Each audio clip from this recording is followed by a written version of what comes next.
Guys, world's largest and the most impactful live tutoring platform that is Physics वाला।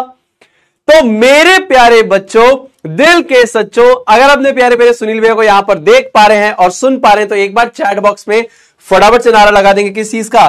Please right Bharat माता की जय। अगर आप लोग मुझे देख पा रहे हैं तो एक बार फटाफट से भारत माता की जय लिख दीजिए into the chat box. Right, Bharat माता की जय into the chat box if you are able to see me and if you are able to listen to me. जल्दी से एक बार फटाफट से भारत माता की जय लिख दीजिए into the chat box. Good evening, good evening, good evening. इस बार बेसिक से पढ़ के आए हैं हम लोग, क्या बात है, बहुत बढ़िया। एक भाई कह रहा कान फट गया, पता नहीं है कि सुनील भैया ऐसे ही स्टार्ट करते हैं? भूल गए हो क्या भैया को? पता तो है, हर बार की बात है भैया कान दर्द हो गया। अरे पता है कि एक हाथ आएगा ऐसे स्क्रीन के बाहर से, फिर एक आदमी आएगा और फिर चिल्लाएगा। चलो कोई बात नहीं। तो आज है हमारा lecture number 3 on this chapter which is periodic properties and the variation of properties. ठीक है, तो आज की क्लास को चालू करने से पहले सबसे पहले मैं आपको ये बता देता हूं कि आप इस टेलीग्राम ग्रुप को ज्वाइन कर सकते हैं। So this is basically my official Telegram group, official Telegram channel from physics वाला। यूजुअली आप लोग मेरे से ऐप पे, इंस्टाग्राम पे वगैरह पे आप लोग बात करते हैं, but this is another way with you can connect with me. This is another way जिससे कि आप मेरे से कनेक्ट कर सकते हैं। सो ये टेलीग्राम चैनल है, you can scan this code and you can join the group. Alright, so आज हम क्या डिस्कस करेंगे? सबसे पहला है metallic and non metallic character, दूसरा है आयोनाइजेशन एंथैल्पी, तीसरा है इलेक्ट्रॉन एफिनिटी। ये तीन चीजें आज की क्लास में हम लोग डिस्कस करेंगे। बहुत बढ़िया भैया, बहुत बढ़िया। तो चालू करते फिर आज के इस रिडल के साथ, एक प्यारे से रिडल के साथ जो अभी बहुत ज्यादा फेमस चल रहा है। सो क्या है ये?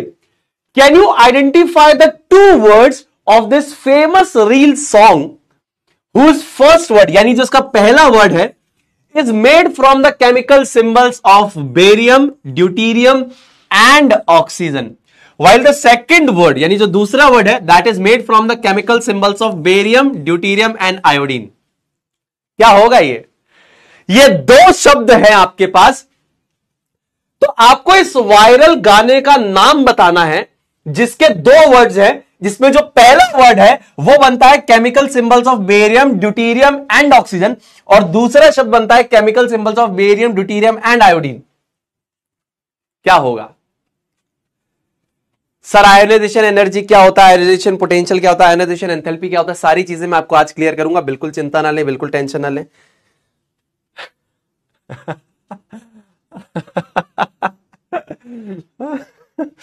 क्या बात है, वार्म अप हो रहा है, मजा आ रहा है। हाँ, तो क्या हो जाएगा? केमिकल सिंबल ऑफ बेरियम क्या होता है? केमिकल सिंबल ऑफ बेरियम होता है Ba। ड्यूटीरियम क्या होता है बेटा? ड्यूटीरियम होता है isotope of hydrogen. This is nothing but N isotope of hydrogen, है ना? तो आइसोटोप ऑफ हाइड्रोजन है, इसको रिप्रेजेंट करते हैं कैपिटल D से, तो ये हो जाएगा D, है ना? और ऑक्सीजन का सिंबल क्या है? O। तो बद दो, और ये क्या हो जाएगा? बेरियम, ड्यूटीरियम एंड आयोडीन, आई। बद्दो बद्दी, बद्दो बद्दी। ठीक है, तो दिस इज बद्दो बद्दी, बद्दो बद्दी, आए हाय ओए होए, बद्दो बद्दी, बद्दो बद्दी, आए हाय होए होए। अब ये गाना चल रहा है ना, वायरल चल रहा है, गाना वायरल। तो वायरल चीजों से भी हम केमिस्ट्री पढ़ लेंगे भैया, है? अभी गाना चल रहा है ये बद्दो बद्दी, बद्दो बद्दी, तो केमिस्ट्री लगी इसके ऊपर। मजा आया कि नहीं आया? हाँ जी भैया, केमिस्ट्री लगी, मजा आ गया। तो चाहत फतेह अली खान भी लाइक, थैंक यू भैया, थैंक यू सुनील भैया, थैंक्स, बहुत बहुत धन्यवाद सुनील भैया कि आप हमको अपनी क्लास के अंदर लेके आए। तो ये चाहत फतेह अली खान है ना, he will be like thank you so much Sunil भैया, आपने मुझे इज्जत दी। चलो बहुत बढ़िया। तो आई होप सारे के सारे तैयार हैं। तो फिर आज की क्लास को हम स्टार्ट करते हैं। ये हमारा लास्ट क्लास में छूटा था। This is basically from last class. Last class से ही हम लोग अपने डिस्कशन को स्टार्ट करेंगे। ये पिछली क्लास में हमारा छूट गया था, वहां से स्टार्ट करते हैं। तो ये क्या बोल रहा है, ध्यान से सुनना। Size of iso electronic species is the same, यानी जो साइज है आपका आइसो इलेक्ट्रॉनिक स्पीशीज का वो सेम है। लास्ट क्लास में मैंने आपको सबसे पहली चीज बताई थी, कटायन की साइज पेरेंट एटम से छोटी होती है, अनायन का साइज पेरेंट एटम से बड़ा होता है। यह मैंने लास्ट क्लास में आपको बताया था।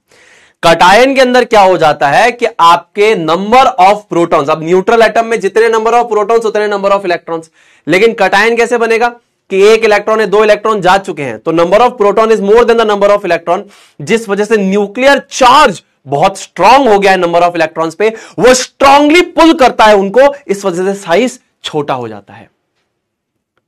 अनायन के केस में क्या होता है कि नंबर ऑफ इलेक्ट्रॉन्स बढ़ जाते हैं, न्यूट्रल एटम में जितने प्रोटॉन इलेक्ट्रॉन है उससे ज्यादा यहां पर क्या है, अनायन में इलेक्ट्रॉन बढ़ जाते हैं, जिसकी वजह से इलेक्ट्रॉनिक रिपल्शन बढ़ जाती है, और साथ ही साथ जो न्यूक्लियर चार्ज है, क्योंकि अब नंबर ऑफ इलेक्ट्रॉन्स बढ़ गए हैं तो वो न्यूक्लियर चार्ज डिवाइड हो जाता है, तो इसीलिए उसका इतना इफेक्ट नहीं रहता, इसीलिए साइज बड़ी हो जाती है। लास्ट क्लास में हमने ये डिस्कस किया था।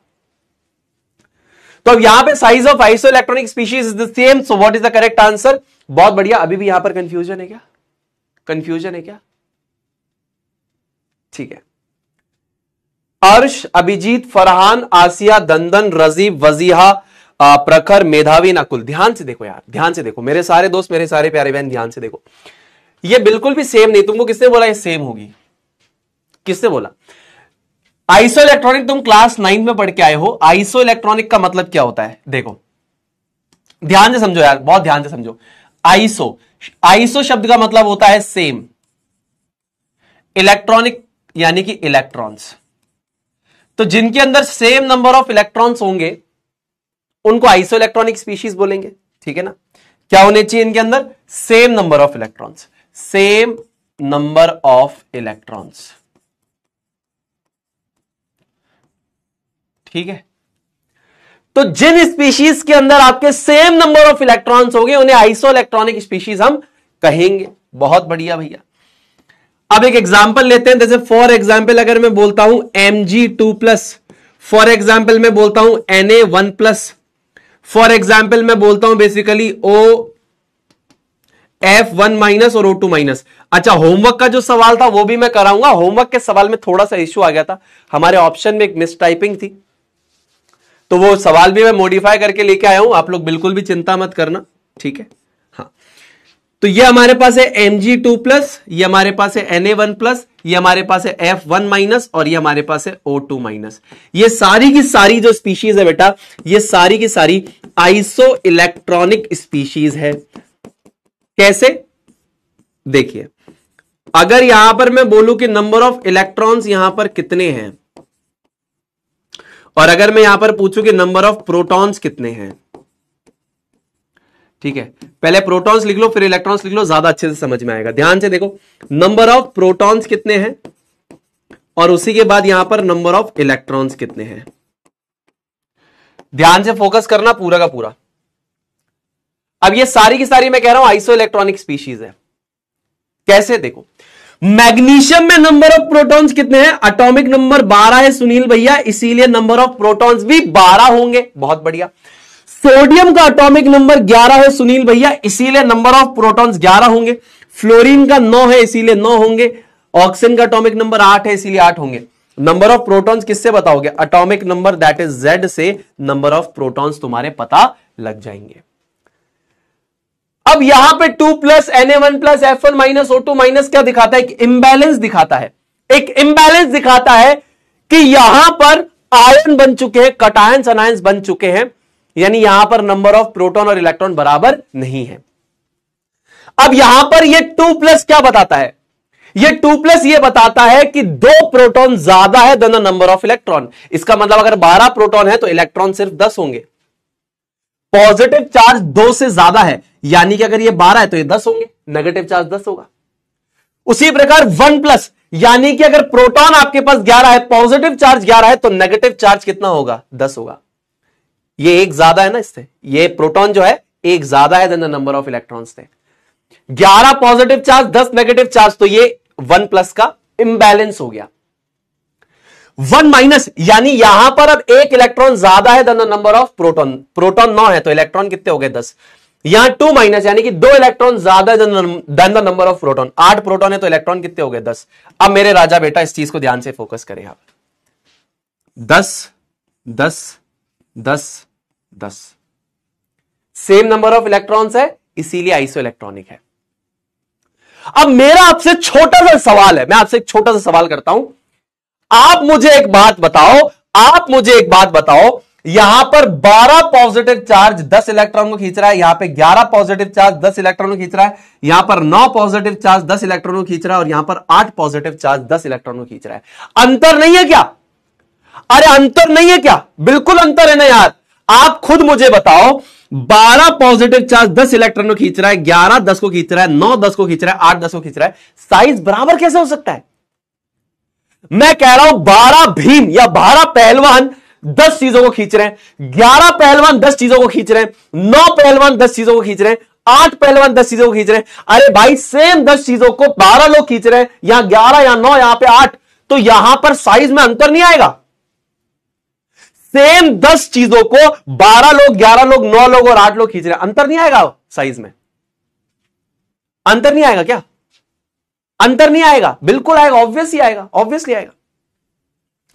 सो here same number of electrons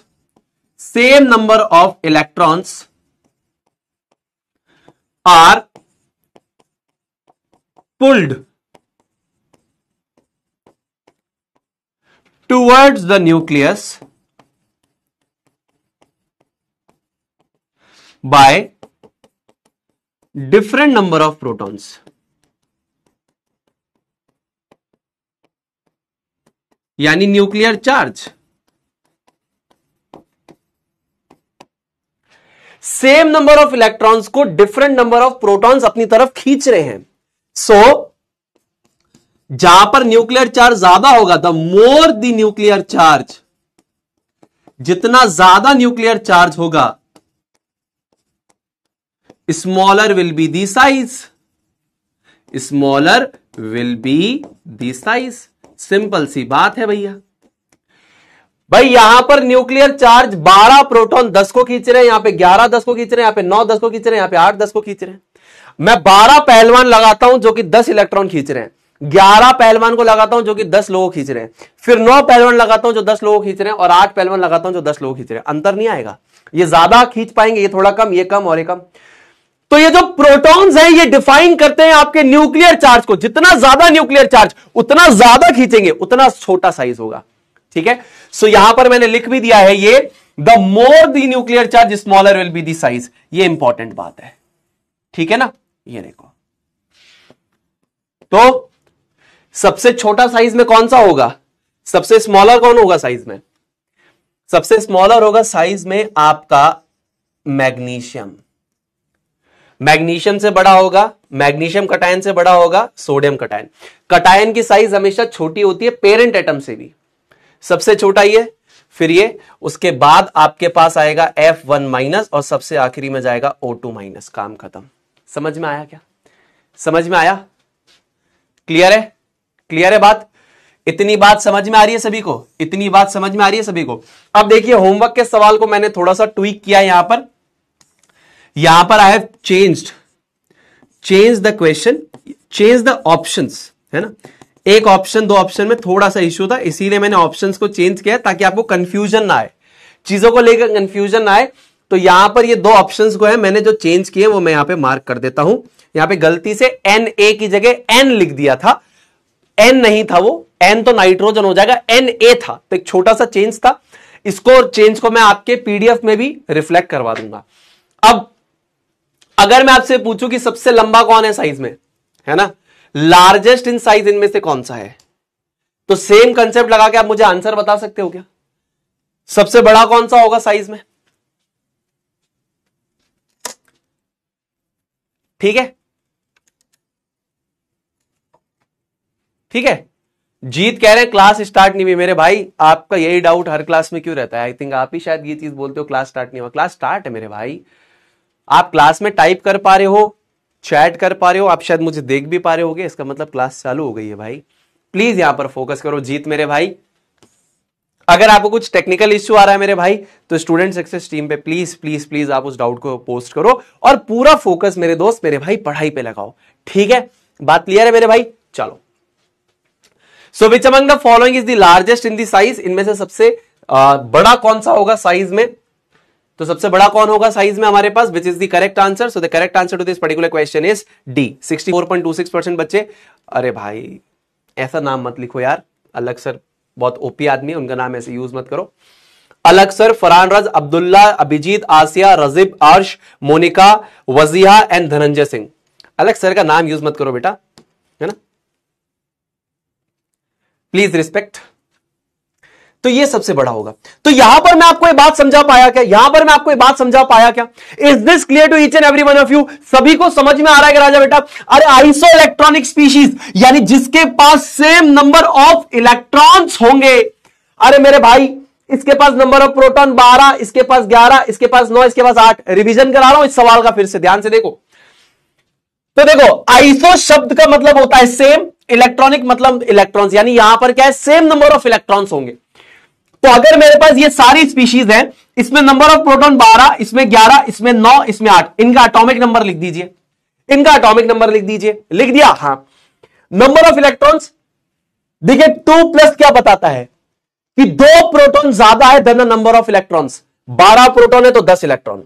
1 plus क्या बताता है कि 11 positive charge 10 negative charge. 1 minus बताता है कि 1 इलेक्ट्रॉन ज्यादा है than the number of proton. 9 proton है तो 10 इलेक्ट्रॉन।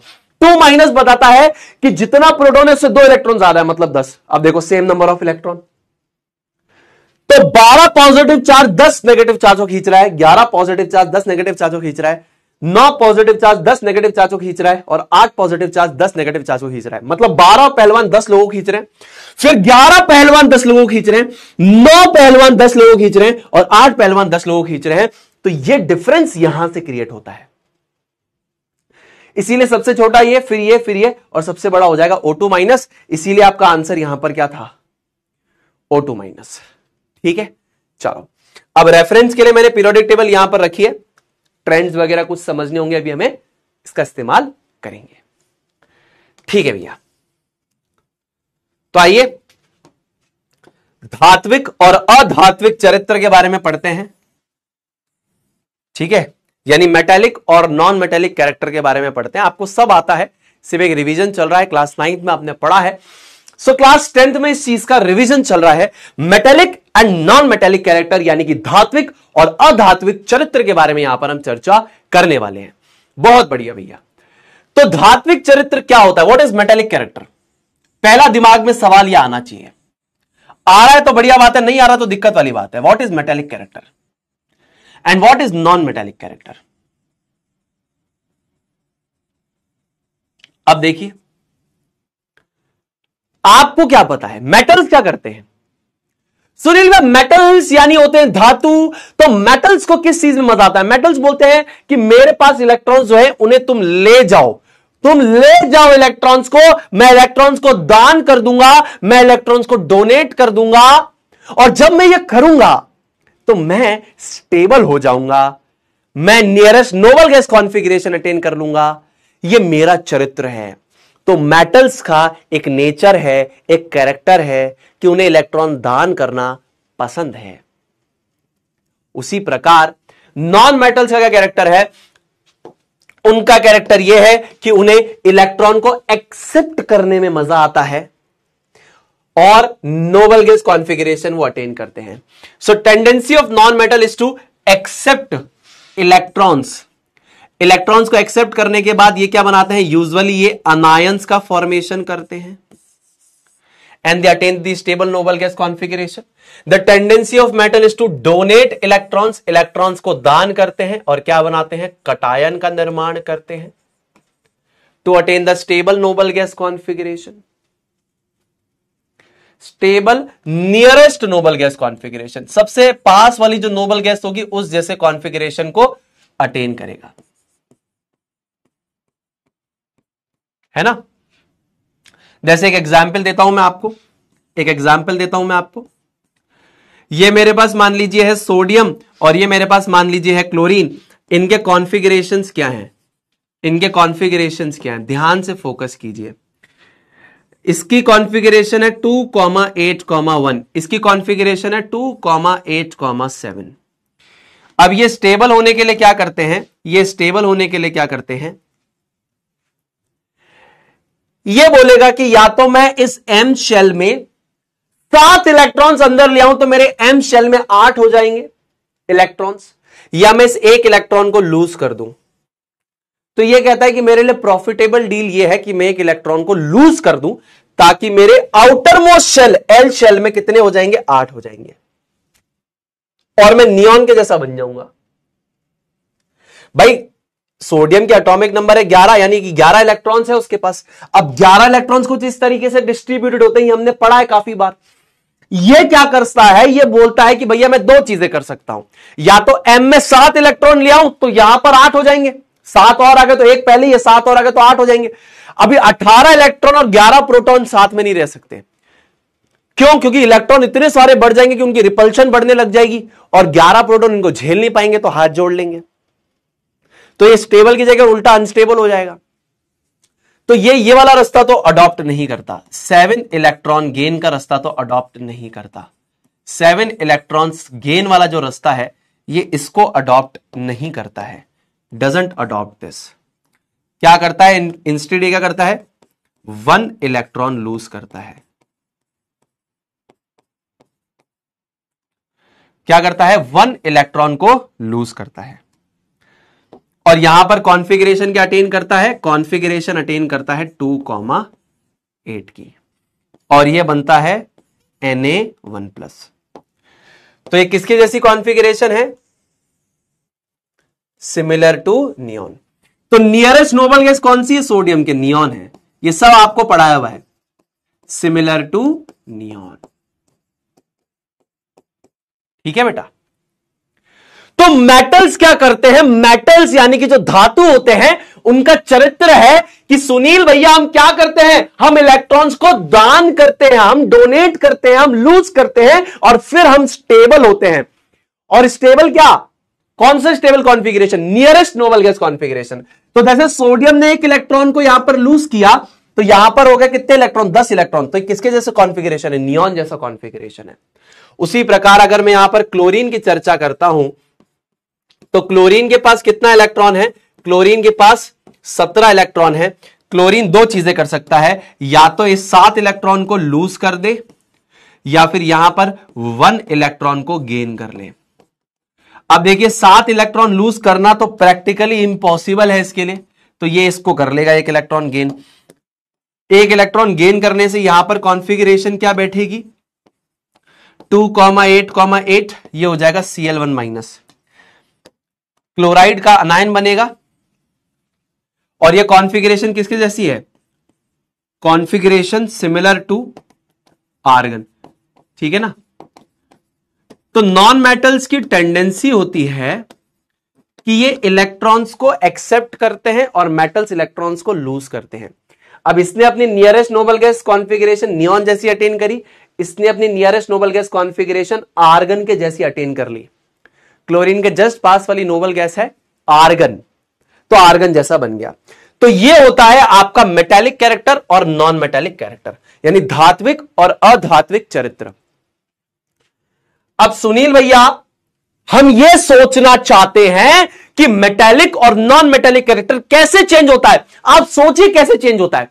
मेटालिक और नॉन मेटालिक कैरेक्टर आपका पीरियोडिक टेबल में कैसे चेंज होता है?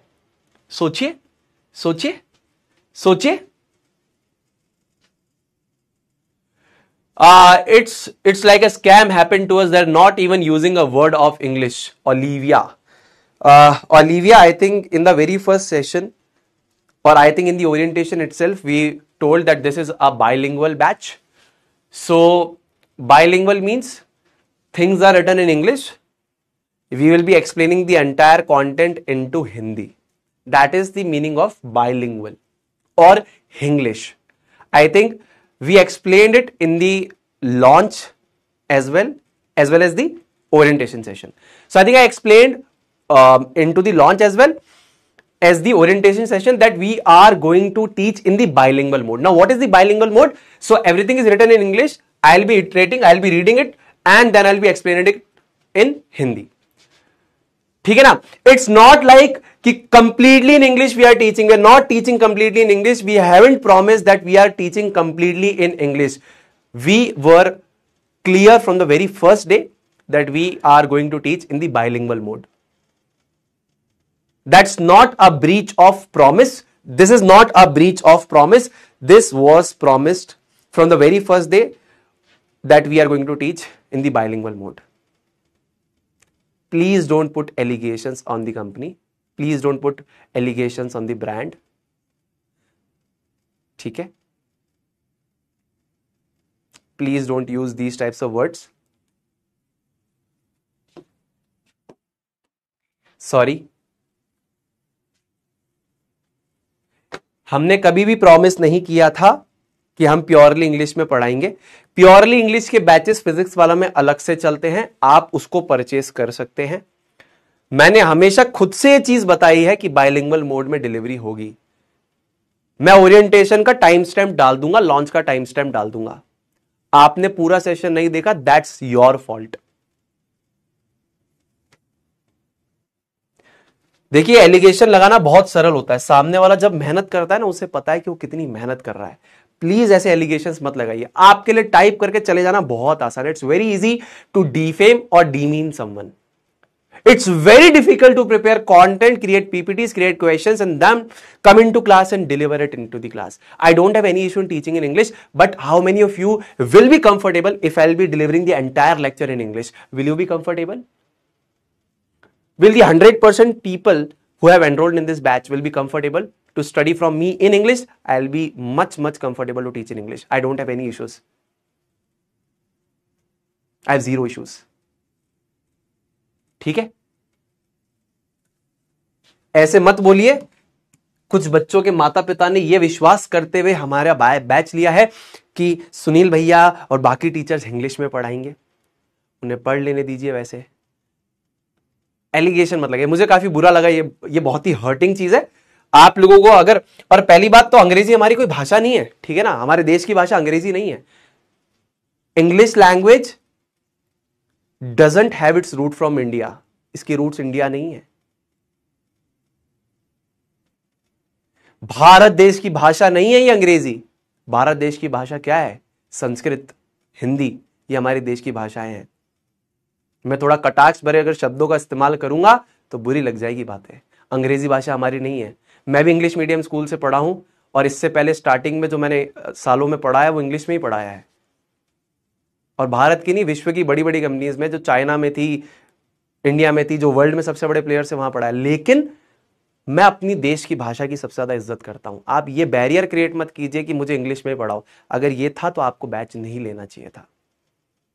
उन बच्चों के साथ आप गलत करने के मुझे बोल रहे हैं और वो मैं नहीं करूंगा. ठीक है ना. प्लीज ऐसे शब्दों का प्रयोग ना करें. बहुत बुरा लगता है कि एक टीचर यहां पर पढ़ाने के लिए आया हुआ है और आप इस तरीके के शब्दों का प्रयोग कर रहे हैं. गलत है. हमारा देश भारत, वहां पर ऐसी बातों का प्रयोग, अंग्रेजी भाषा काहे की अंग्रेजी भाषा. अंग्रेजी भाषा में ना कोई सेंस नहीं है. है क्या सेंस? हर बार बोलता हूं मैं. बताइए मेरे को, सेंस बता दीजिएगा इस भाषा का, मान जाऊंगा मैं आपको. जितने भी लोग अंग्रेजी करते हैं वो मुझे बताएं इस चीज का अर्थ और लॉजिक बता दे. अंग्रेजी भाषा का जानकार आदमी. ये पुट तो बुट और कुट, ये कट तो बट और पट. तो ये पुट है, ये बट है और ये कट है. फिर कैसा सिलेबल, ये आपका कैसा प्रोनाउंसिएशन है? ये आपके फोनेटिक्स तो मरे हुए यहां पे इस भाषा में. डेंगी तो तंगी, टंग तो डंग. या तो ये डेंगी है तो ये तंगी होना चाहिए, ये टंग है तो ये डंग होना चाहिए. पर क्या हर चीज के लिए फिर कोई रूल बना देंगे? और ये तो चोर भाषा है. चोर भाषा क्यों है? ये शब्द चुराती है. जंगल हिंदी शब्द है, अंग्रेजी भाषा ने चुरा लिया. बंगला हिंदी शब्द था, इसको चुराया अंग्रेजी भाषा ने. तो ऐसे बहुत सारे शब्द है जिसको इन्होंने चुराया है. तो इनकी तो खुद की कोई भाषा ही नहीं है. ये तो डाकू और लुटेरों की भाषा है, अंग्रेजी भाषा. चलिए आइए, trends in the metallic and non metallic character across a period, across a period. आइए फटाफट से अक्रॉस अ पीरियड इस चीज के बारे में हम लोग चर्चा कर लेते हैं। तो देखिए मैं अगेन दो फैक्टर्स की यहां पर चर्चा करूंगा, पूरा फोकस यहां पर इस चीज के बारे में बात करेंगे। तो बेटा यहां पर दो चीजों के ऊपर बात करेंगे फिर से। पहली चीज सुनील भैया, पहली चीज नंबर ऑफ शेल्स, मैं हमेशा इसी के ऊपर चर्चा करूंगा। आपकी किताब हो सकता है एटॉमिक साइज और न्यूक्लियर चार्ज को रिलेट करवाए, कोई दिक्कत नहीं है, कंसेप्ट तो सेम ही रहेगा, कोई डिफरेंस नहीं आएगा। और दूसरा होगा न्यूक्लियर चार्ज। अब ध्यान से इस चीज पे फोकस करना, मैं ये दो कंसेप्ट से सारा खेल निपटा दूंगा। मैं आपको बोलता हूं कि ये मेरे पास पीरियड 3 के सारे एलिमेंट्स यहां पर लिखे हुए हैं, पीरियड 3 के सारे एलिमेंट्स यहां पर लिखे हुए हैं, पीरियड 3 के सारे एलिमेंट्स लिखे हुए हैं। ध्यान से फोकस करना, sodium, magnesium, aluminium, silicon, phosphorus, sulphur, chlorine. ठीक है सुनील भैया ये हमारे थर्ड पीरियड के एलिमेंट्स है। हां मेरे राजा बेटा ये आपके थर्ड पीरियड के एलिमेंट्स है। तो अगर आप थर्ड पीरियड में लेफ्ट टू राइट यानी मॉडर्न पीरियोडिक टेबल में आप कुछ इस प्रकार अगर मूव करते हैं तो क्या होगा? तो मेटेलिक और नॉन मेटेलिक कैरेक्टर पे क्या फर्क पड़ेगा सुनील भैया? अगर मैं पीरियोडिक टेबल में लेफ्ट से राइट जाऊं यानी अक्रॉस अ पीरियड जाऊं, लेफ्ट टू राइट का मतलब पता है ना, across a period, left to right in modern periodic table. अगर मैं आपको बोलता हूं बेटा कि आप मॉडर्न पीरियोडिक टेबल में लेफ्ट से राइट जाइए, तो लेफ्ट से राइट पे जाने पे क्या होगा मेटेलिक और नॉन मेटेलिक कैरेक्टर में? तो आइए देखते हैं। सबसे पहले नंबर ऑफ शेल्स पे क्या फर्क पड़ेगा? 3 3 3 3 3 3 3, सब में 3 शेल है भैया। तो नंबर ऑफ शेल्स आपने लास्ट क्लास में भी बताया था remains the same. Okay, number of shells remains the same. वाह, तो सारे केसेस में जो इलेक्ट्रॉन, लास्ट इलेक्ट्रॉन कूदेगा वो तीसरे शेल में कूदेगा। वाह क्या बात है, तभी तो तीसरे पीरियड के हैं, सिखाया तो था, तभी तो तीसरे पीरियड को बिलोंग करते हैं। हां, लेकिन अगर मैं आपको बोलूं एटॉमिक नंबर की अगर हम बात करें तो यहां पर प्लस 11 प्रोटॉन है, न्यूक्लियर चार्ज प्लस 11 है, यहां पर हो जाएगा प्लस 12, यहां पर हो जाएगा प्लस 13, यहां पर हो जाएगा प्लस 14, यहां पर हो जाएगा प्लस 15, यहां पर हो जाएगा प्लस 16 और यहां हो जाएगा प्लस 17। तो हर स्टेप पे न्यूक्लियर चार्ज +1 से बढ़ रहा है, +1 से बढ़ रहा है। ये न्यूक्लियर चार्ज है, मैं इफेक्टिव न्यूक्लियर चार्ज की बात नहीं कर रहा, वो आप 11 सीबीएसई में या आईएससी में पढ़ोगे इफेक्टिव क्या होता है, और मैं ही पढ़ाऊंगा, टेंशन मत लो। +1 +1 +1 +1 +1 +1, क्या बात है। तो न्यूक्लियर चार्ज जो है increases by 1 at each step, her step पे बाय 1 से बढ़ रहा है। इसका मतलब क्या है कि जो इलेक्ट्रोस्टैटिक फोर्स ऑफ अट्रैक्शन है, electrostatic force of attraction between nucleus, electrostatic force of attraction between nucleus and outer most shell electrons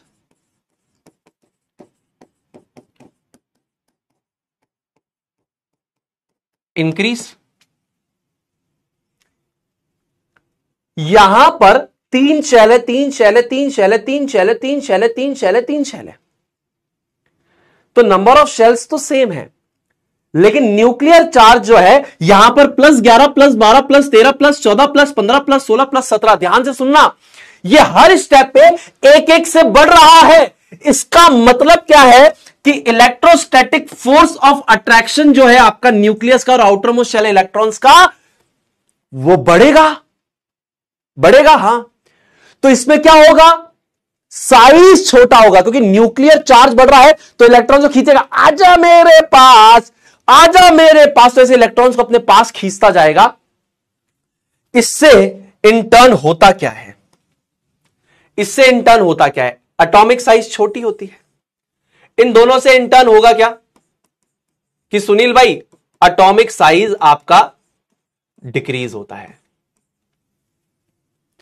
साथ ही साथ अगर मैं आपसे पूछूं कि टेंडेंसी टू लूज इलेक्ट्रॉन्स बढ़ेगी या घटेगी?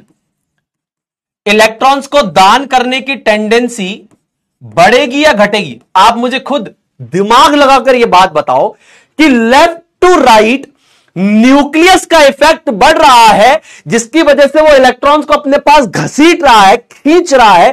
तो आप मुझे बताओ, क्या इलेक्ट्रॉन आसानी से निकल जाएगा? जब हम लेफ्ट टू राइट जाएंगे तो यहां पर एटम का साइज छोटा हो रहा है, यानी इंटर्न न्यूक्लियस का इफेक्ट बहुत ज्यादा है आउटर मोस्ट शेल इलेक्ट्रॉन पे। तो क्या आप बाहर वाले इलेक्ट्रॉन को निकाल पाओगे? क्या tendency to lose outer most shell electrons, tendency to lose outer most shell electrons, यानी कि आपका मेटेलिक कैरेक्टर। तो यह टेंडेंसी क्या होगी? इलेक्ट्रॉन को लूज करने की जो टेंडेंसी है, यानी मेटेलिक कैरेक्टर जो है वो बढ़ेगा या घटेगा? ऑब्वियसली घटेगा। क्या होगा? ऑब्वियसली मेटेलिक कैरेक्टर आपका घटेगा। अरे जब आप लेफ्ट टू राइट जा रहे हैं तो तीसरे ही शेल में आप देखिए इलेक्ट्रॉन घुसता जा रहा है और हर स्टेप पे आपका न्यूक्लियर चार्ज बढ़ रहा है। यानी कि हर स्टेप में, मान लीजिए मैं गाना गा रहा हूं, तीसरे वाले गोले में एक बच्चा खड़ा है, पहले गोले में 2, दूसरे में 8 और तीसरे में 1। अब मैंने आवाज को और तेज किया, एक बच्चा और आया है, फिर एक बच्चा और आया, एक बच्चा और, एक बच्चा और, एक बच्चा और, एक बच्चा और। तो तीसरे वाले ही रो में ये एक एक बच्चा बढ़ता जा रहा है, लेकिन हर स्टेप पे मैं आवाज तेज कर रहा हूं, मैं और तेज गाना गा रहा हूं, तो मेरा जो इफेक्ट है उनके ऊपर ज्यादा होगा। भाई देखिए, मैं पहले मान लो 11 डेसिबल की आवाज से गाना गा रहा था, अब मैं 12 से गा रहा हूं, अब मैं 13, 14, 15, 16 हर स्टेप पे अपनी आवाज को तेज करता जा रहा हूं। तो जो तीसरी रो में बच्चा खड़ा होगा उस पर मेरी आवाज का इफेक्ट ज्यादा होगा ना। तीसरी रो में जो बच्चे खड़े हैं, पहले एक बच्चा खड़ा था, 2 आया, 3 आया, 4 आया, 5 आया, लेकिन हर स्टेप में मैं अपनी आवाज को तेज कर रहा हूं, तो उन पे मेरा इफेक्ट ज्यादा होगा, वो मेरे पास आते जाएंगे। इसी प्रकार न्यूक्लियस का चार्ज बढ़ रहा है, तो वो इलेक्ट्रॉन्स को अपने पास घसीट रहा है। इसकी वजह से एटॉमिक साइज क्या है? छोटी हो रही है। हमने पढ़ा था एटॉम का साइज छोड़ रहा है, छोटा हो रहा है। और इलेक्ट्रॉन को लूज करने की टेंडेंसी के साथ क्या होगा? जल्दी से बताओ, जल्दी से बताओ। इलेक्ट्रॉन को लूज करने की जो टेंडेंसी है वो क्या होगी? घटेगी। बोलेगा मेटेलिक कैरेक्टर घट रहा है। अब देखो, मेटेलिक कैरेक्टर ऑब्वियसली घट रहा है। ये सबसे पहले आपके पास मेटल, ये भी आपका मेटल, एल्यूमिनियम भी मेटल है, एम्फोटेरिक की कैटेगरी में आता है, तो आपने पढ़ा होगा। तो मेटल मेटल मेटल। अब देखो, मेटल से सीधा क्या आ गया? मेटेलॉइड आ गया। उसके बाद क्या आया? सीधा नॉन मेटल, नॉन मेटल और नॉन मेटल। इसका यह मतलब है कि मेटेलिक कैरेक्टर लेफ्ट से राइट जाने पे घट रहा है। अच्छा ये बताइए भैया, इसका यह मतलब है कि टेंडेंसी टू एक्सेप्ट इलेक्ट्रॉन्स बढ़ेगी? हां बिल्कुल बढ़ेगी। So tendency to accept electron, tendency to accept electron और electrons in outer most shell,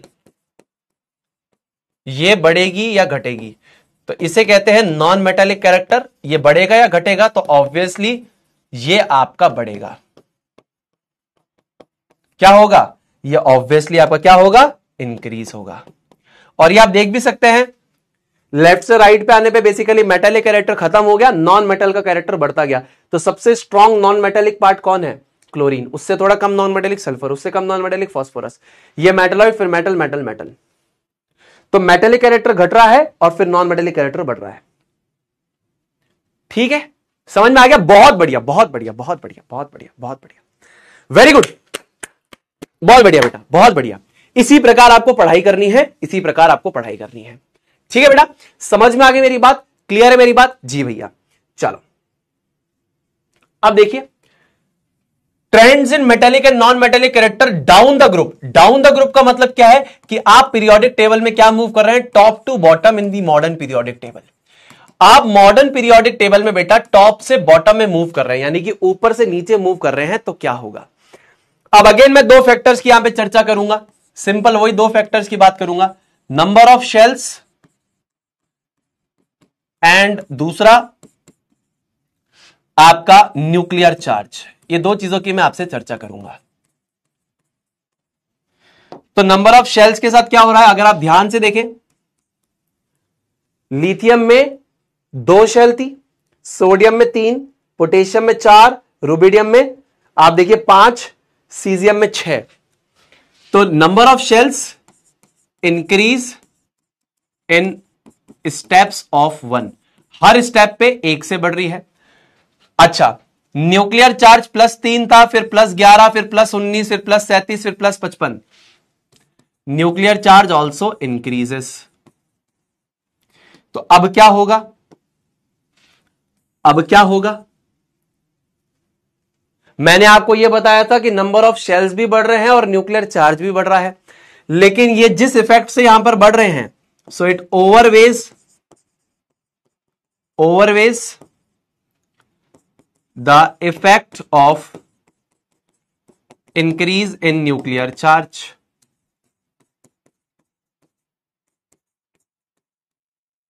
मैंने आपको क्या बताया था, मान लीजिए कि सबसे पहले मैं 3 डेसिबल की आवाज से गाना गा रहा हूं, 2 रो में बच्चे खड़े हैं, पहली रो में 2 बच्चे खड़े हैं, दूसरी रो में 1 बच्चा खड़ा है। अब ये 1 बच्चा तीसरी रो में चला गया है, मैंने आवाज और तेज कर ली, लेकिन इस पे कोई फर्क नहीं पड़ा क्योंकि ये तीसरी रो में चला गया। मैंने आवाज को और तेज कर दिया, ये चौथी रो में चला गया। मैंने आवाज को और तेज कर दिया, ये 5वीं रो में चला गया, तो इस पे कोई फर्क ही नहीं पड़ रहा। मैं आवाज तेज कर रहा हूं, इस पे कोई फर्क नहीं पड़ रहा, यानी न्यूक्लियर चार्ज बढ़ भी रहा है, तो इलेक्ट्रॉन क्योंकि आगे वाली शेल में चला गया, तो इसीलिए उस पर फर्क नहीं पड़ रहा है। तो इसीलिए क्या हो जाता है, इसी वजह से क्या होता है, इसी वजह से क्या होता है, एटम की जो साइज है, एटॉमिक साइज जो है वो बढ़ती चली जाती है, एटॉमिक साइज इंक्रीजेस। पढ़ाया था, हां। साथ ही साथ अगर यहां पर हम दूसरे पॉइंटर की चर्चा करें तो tendency to lose outer most shell electrons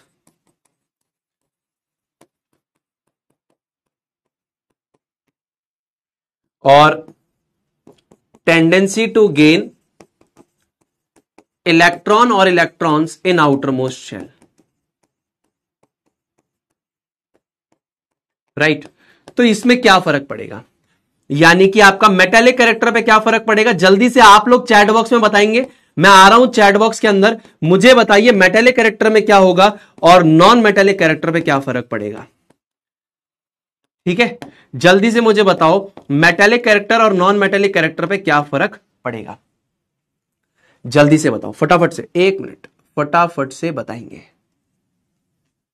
so metallic और नॉन मेटेलिक कैरेक्टर पे क्या फर्क पड़ेगा, so tendency to lose the outer most shell electron और electrons, that is metallic character, and the tendency to gain outer most और tendency to gain the electrons in the outer most shell, non metallic character. ये बढ़ेगा या ये बढ़ेगा, क्या बढ़ेगा, दोनों में से क्या घटेगा और बढ़ेगा, जल्दी से बताओ।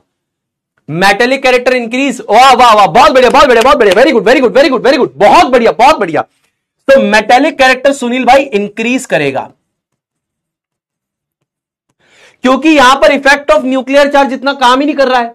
अगर इफेक्ट ऑफ न्यूक्लियर चार्ज होता तो एटम का साइज बढ़ने ही नहीं देता। न्यूक्लियस का अगर इफेक्ट इतना ज्यादा होता, यानी कि न्यूक्लियर चार्ज का इफेक्ट होता, तो वो तो साइज पहले छोटे करने पे फोकस करता, यहां पर वो साइज ही नहीं छोटी कर पा रहा। तो इसका मतलब कि न्यूक्लियस का effect on the outer most electron यहां पर इतना ज्यादा नहीं है, इसीलिए इलेक्ट्रॉन आसानी से निकल जाएगा। तो इसका मतलब मेटेलिक कैरेक्टर क्या हो गया, बढ़ गया। अच्छा, नॉन मेटेलिक कैरेक्टर क्या हो गया, नॉन मेटेलिक कैरेक्टर आपका डिक्रीज हो जाएगा, यानी ऊपर से नीचे हमारे इलेक्ट्रॉन्स को डोनेट करने की टेंडेंसी बढ़ेगी, ना कि एक्सेप्ट करने की। तो मेटेलिक कैरेक्टर बढ़ेगा, नॉन मेटेलिक कैरेक्टर घटेगा। क्या बात है, क्या बात है, क्या बात है। तो अगर मैं आपसे पूछूं कि इस ग्रुप में सबसे ज्यादा लीस्ट मेटेलिक कौन सा है और मोस्ट मेटेलिक कौन सा है, तो हेयर, इस वाले केस में अगर मैं बात करूं, इस वाले केस में लिथियम जो है और सीजियम जो है, लिथियम लीस्ट मेटेलिक होगा,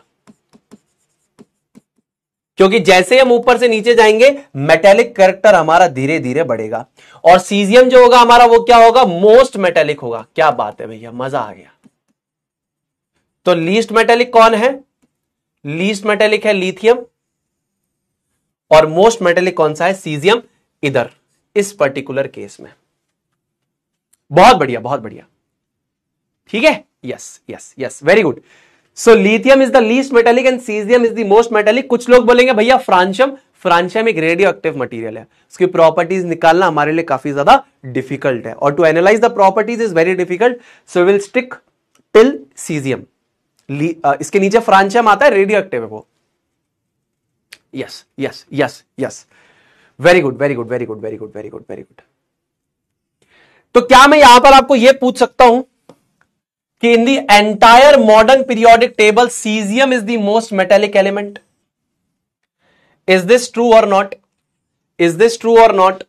in the entire modern periodic table caesium is the most metallic element, yes और नो? यस और नो? यस और नो? आज मैं थोड़ी सी क्लास आगे एक्सटेंड भी करूंगा। In the entire modern periodic table caesium is the most metallic element, yes और नो? जल्दी से बताएंगे।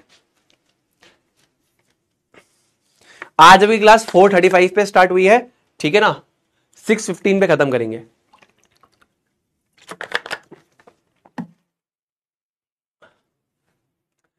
In the entire modern periodic table caesium is the most metallic element.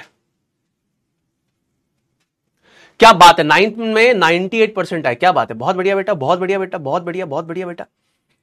Abhiyanshu, sorry, look at the top.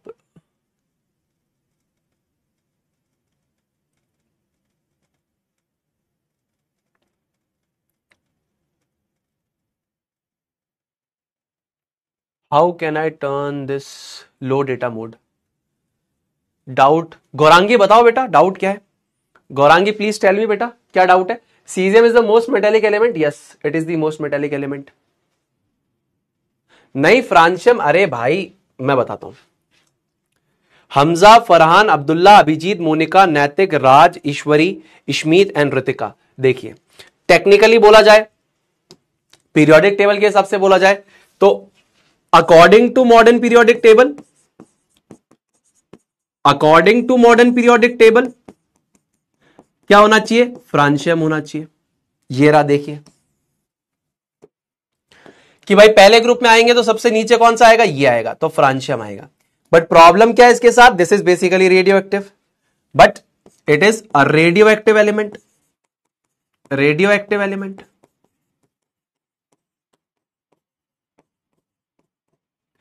तो बहुत सारी properties क्या है? A lot of properties are unknown.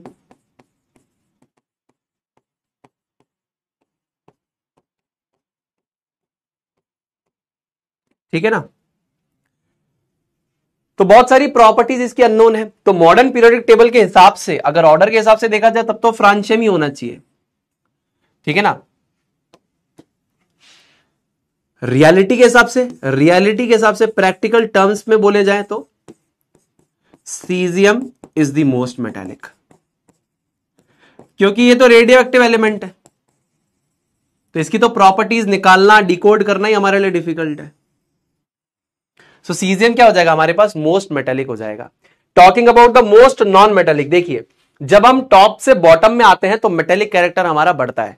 तो यानी यहां पर अगर हम ये बोल रहे हैं कि ये सबसे ज्यादा मेटालिक है, तो सबसे ज्यादा नॉन मेटालिक कहां पे होगा? जो यहां पर ऊपर की तरफ होगा, सबसे आखिरी में, है ना। जैसे कि अगर पहले वाले में हम बोल रहे हैं कि सबसे नीचे की तरफ हम आ रहे हैं, भाई टॉप टू बॉटम मूव करते हैं तो मेटालिक कैरेक्टर क्या होता है? बढ़ता है। जाएंगे तो नॉन मेटालिक कैरेक्टर बढ़ेगा। तो यहीं पे सबसे लेफ्ट साइड पे अगर नीचे चले जाएंगे तो ये सबसे मेटालिक हो गया, ये सबसे मेटालिक हो गया। इसकी तो प्रॉपर्टीज अननोन नहीं, तो रेडियो एक्टिव है, इसको छोड़ दो, इसको पकड़ो अभी। अच्छा जब मैं इधर चला जाऊं सबसे आखिरी में, ठीक है, इधर चला जाऊं, तो इसको मत कंसीडर करना, ये आपका नोबल गैस है। This is not a non metal, this is basically a noble gas. ये इलेक्ट्रॉन एक्सेप्ट नहीं करता है, तो ये हो जाएगा आपका सबसे मोस्ट नॉन मेटालिक।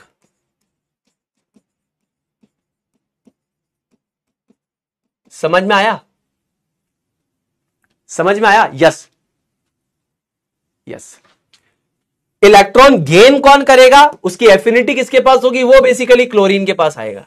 लेकिन अगर आपसे पूछा जाता है कि सबसे नॉन मेटेलिक आपके पास कौन सा है, so that is basically then your fluorine, है ना। अभी इलेक्ट्रॉन गेन, एंथैल्पी, एफिनिटी के बेसिस पे बात नहीं कर रहे अपन, यहां पर ये बोल रहे हैं कि सबसे ज्यादा नॉन मेटेलिक कौन है, यानी सबसे ज्यादा अधात्विक चरित्र किसके अंदर है, तो दैट इज इन फ्लोरीन। तो लेफ्ट टू राइट जाएंगे तो नॉन मेटेलिक कैरेक्टर बढ़ेगा। आप कहोगे भैया यहां पे लेफ्ट टू राइट जाता हूं तो सबसे ज्यादा नॉन मेटेलिक कैरेक्टर इसमें आएगा। अरे ये पूरा का पूरा नोबल गैस है बेटा, ये पूरा का पूरा जो कैटेगरी है ये तो नोबल गैस है, इसको बाहर निकालो। इसको नॉन मेटल में कहां डाल रहे हो तुम, ये तो नोबल गैस है, इसको हटाओ। अब देखो ये पूरी कैटेगरी गई। हाँ, अब नीचे से इधर आए तो सबसे आखिरी में कौन आया, ये आया। क्योंकि तुम इसके नीचे जाओगे तब तो तुम्हारा क्या होगा, नॉन मेटेलिक कैरेक्टर घटेगा और मेटेलिक कैरेक्टर बढ़ेगा। इतना तो बताया अभी मैंने। इसको हटा दो। अब देखो लेफ्ट टू राइट अगर मूव कर रहे हो तो नॉन मेटेलिक कैरेक्टर बढ़ेगा। एक बात बताओ, जब लेफ्ट टू राइट बढ़ते हो तो क्या बढ़ता है सुनील भाई, नॉन मेटेलिक कैरेक्टर बढ़ता है। अरे मेरे भाई तो नॉन मेटल का कैरेक्टर यहां पर क्या होगा, बढ़ता जाएगा। तो सबसे ज्यादा नॉन मेटेलिक ये होगा, ये नहीं होगा, क्योंकि ऊपर से नीचे आने पे नॉन मेटेलिक कैरेक्टर घटता है, घटता है ना। एग्जाम्पल लेते हैं, एग्जाम्पल लेते हैं, एग्जाम्पल लेते हैं, एग्जाम्पल लेते हैं।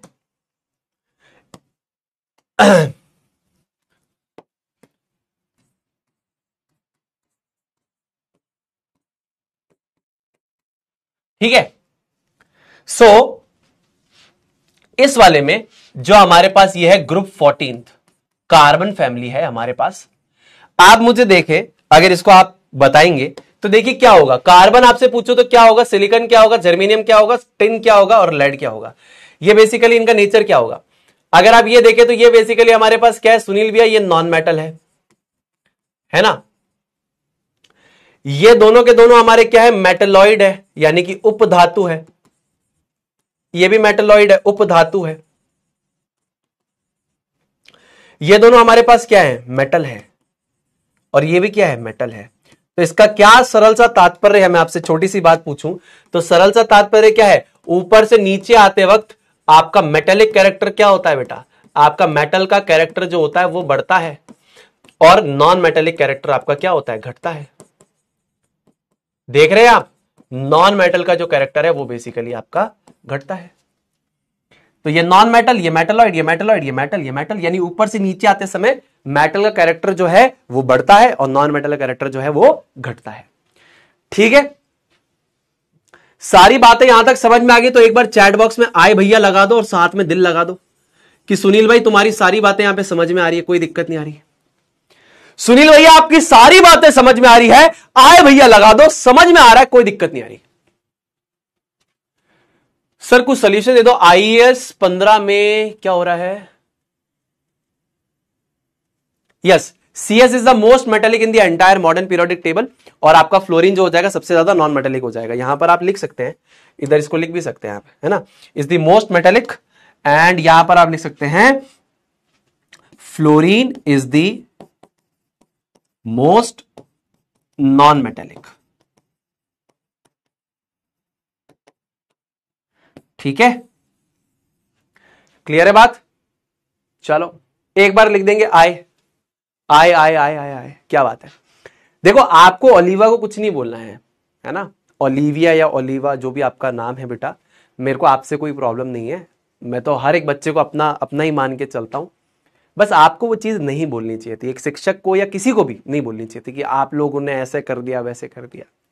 आप पर्सनली ये चीज बोलते तो सही लगता। इससे क्या होता है, दूसरा बच्चा इन्फ्लुएंस होता है, वो गलत बात है। मैं आपको तो जानता नहीं हूं पर्सनली, है ना, और मैं एज अ शिक्षक हर एक बच्चे को इक्वल मानता हूं, समान मानता हूं। तो कभी भी अगर आपको ऐसा लगे कि भैया आपने मेरे को जानबूझ के ऐसा, अपन कोई भी बात की क्या अपन ने एक दूसरे से, फर्स्ट टाइम हमारी बात हो रही, मैं आपको शायद यहां पर देख रहा हूं, स्क्रीन पे आपका नाम पढ़ रहा हूं, आपका शायद ये रियल नाम है भी कि नहीं ये भी नहीं पता मुझे। तो बस यही रिक्वेस्ट कर रहा हूं कि please respect everyone, please respect the brand. मैं अपने से ऊपर ब्रांड को रखता हूं, बच्चों को रखता हूं, खुद से ऊपर शायद इससे बहुत अटैचमेंट है, इसीलिए सुन नहीं पाता हूं कुछ अगेंस्ट में, इसीलिए शायद नहीं सुन पाता, क्योंकि गलत नहीं कर रहे हैं, सब कुछ बता के फिल्टर्ड तरीके से कर रहे हैं, तो कुछ भी गलत सुनने को मिलता है तो बुरा लगता है। आप समझ पा रहे हो क्या ना, बुरा उसी को लगता है जो सच बोलता है, ये जो सच्चा है। आ जाओ, चलो कोई बात नहीं बेटा, ठीक है। कोई भी आपकी बहन है ओलिविया, उसके साथ कोई भी ऐसे अभद्र भाषा का प्रयोग नहीं करेगा, शी इज योर सिस्टर, वो मेरी भी एक छात्रा है, तो सब एक दूसरे की इज्जत रखेंगे क्लास में, रिस्पेक्ट एवरीवन। ठीक है बेटा, बहुत बढ़िया। आइए बेटा आयोनाइजेशन एंथैल्पी के बारे में चर्चा करते हैं मेरे प्यारे दोस्तों, मेरे प्यारे भाइयों। बहुत सारे बच्चों को इसमें काफी ज्यादा दिक्कत होती है, कोई बात नहीं, आराम से एकदम बढ़िया से बताएंगे, सब बढ़िया लगेगा। तो देखिए, इसको आयोनाइजेशन एंथैल्पी भी बोल सकते हैं, आयोनाइजेशन एनर्जी भी बोल सकते हैं, या आयोनाइजेशन पोटेंशियल भी हम बोल सकते हैं। अब ये बेसिकली क्या दिखाता है, ये क्या रिप्रेजेंट करता है, ये बताता है, ये क्या बताता है, ये बताता है कि हमें कितनी अमाउंट ऑफ एनर्जी यानी ऊर्जा देनी पड़ेगी to remove an electron from the outer most shell और द वैलेंस शेल, दो इंपॉर्टेंट बातें, of an isolated gaseous atom in the ground state. Ground state यानी एक आपके पास आइसोलेटेड गैस के एटम में, वो एटम जो है ग्राउंड स्टेट में है, क्या मतलब है मैं सब बताऊंगा, उसमें से आपको कितनी ऊर्जा देनी पड़ेगी कि इलेक्ट्रॉन को निकालने के लिए, ये आपका कहलाता है आयोनाइजेशन एंथैल्पी, आयोनाइजेशन एनर्जी या आयोनाइजेशन पोटेंशियल। नहीं समझ में आया सुनील भैया, मैं बताता हूं। सबसे पहले तो हम आइसोलेटेड शब्द का इस्तेमाल क्यों करते हैं, आइसोलेटेड और गैसियस का इस्तेमाल क्यों करते हैं? क्या भैया हम सॉलिड स्टेट से इलेक्ट्रॉन नहीं निकाल सकते, क्या लिक्विड स्टेट से इलेक्ट्रॉन नहीं निकाल सकते? देखिए मैं बताता हूं, आइसोलेटेड गैसियस एटम का क्या मतलब है, इसको थोड़ा सा ध्यान से सुनना। मान लीजिए मेरे पास लोहा है, और लोहा जो है मेरे पास कौन सी स्टेट में है, लोहा जो है मेरे पास सॉलिड स्टेट में है। इस लोहे को अगर मैं बहुत बढ़िया तरीके से गर्म कर दूं तो क्या होगा, ये लोहा मेरा पिघल जाएगा और ये लोहा मेरा आ जाएगा सबसे पहले लिक्विड स्टेट में। फर्दर मान लीजिए मेरा दिमाग खराब होता है, मैं और गर्म करता हूं इसको, तब जाकर ये मेरा किस में आएगा, आयरन आएगा मेरा गैसियस स्टेट में। उसके बाद जब मैं इसको और गर्म करता हूं, तब यहां से मैं इलेक्ट्रॉन को बाहर निकाल पा रहा हूं, इलेक्ट्रॉन रिमूव्ड। ठीक है, ठीक है। तो एक्चुअल में मुझे इलेक्ट्रॉन को रिमूव कहां से करना था, गैसियस स्टेट से मैंने रिमूव किया। सबसे पहले इलेक्ट्रॉन सॉलिड स्टेट, मतलब आयरन सॉलिड स्टेट में था, इसको गर्म किया तो लिक्विड बना, इसको गर्म किया तो गैस बना, फर्दर इसको गर्म किया तो ये इलेक्ट्रॉन रिमूव हुआ, है ना। तो यहां पर एक यूनिफॉर्मिटी मेंटेन करने के लिए, यहां पर एक यूनिफॉर्मिटी मेंटेन करने के लिए हम इसको यहां से एनालाइज करना स्टार्ट करते हैं कि हम जिसका भी एटम से इलेक्ट्रॉन को रिमूव कर रहे हैं, हम इस एनर्जी को क्यों कंसीडर करें। कोई हो सकता है लिक्विड स्टेट में हो, अब जैसे मान लो मरकरी लिक्विड स्टेट में है, मरकरी लिक्विड स्टेट में है ना, तो मरकरी लिक्विड स्टेट में, फॉर एग्जाम्पल, ये एग्जाम्पल इमेजिनरी एग्जाम्पल्स है, जस्ट एन एग्जाम्पल समझाने के लिए। तो वो क्या हो जाएगा, मरकरी आपका पहले गैस में कन्वर्ट होगा, फिर फर्दर आप मान लीजिए उसको हीट एनर्जी प्रोवाइड करते हैं और उसका इलेक्ट्रॉन रिमूव होता है। तो अब अगर मैं आपसे पूछूं कि आपने कितनी एनर्जी दी थी लोहे को इलेक्ट्रॉन हटाने के लिए, आयरन यानी लोहा जो सॉलिड स्टेट में, इसको कितनी एनर्जी दी आपने इलेक्ट्रॉन को हटाने के लिए, तो आप ये पूरी की पूरी बताएंगे। मरकरी में पूरी की पूरी बताएंगे। तो हमें सेम रेफरेंस से इसको मेजर करना है, तो सेम रेफरेंस क्या है, ये सेम रेफरेंस हो जाएगा।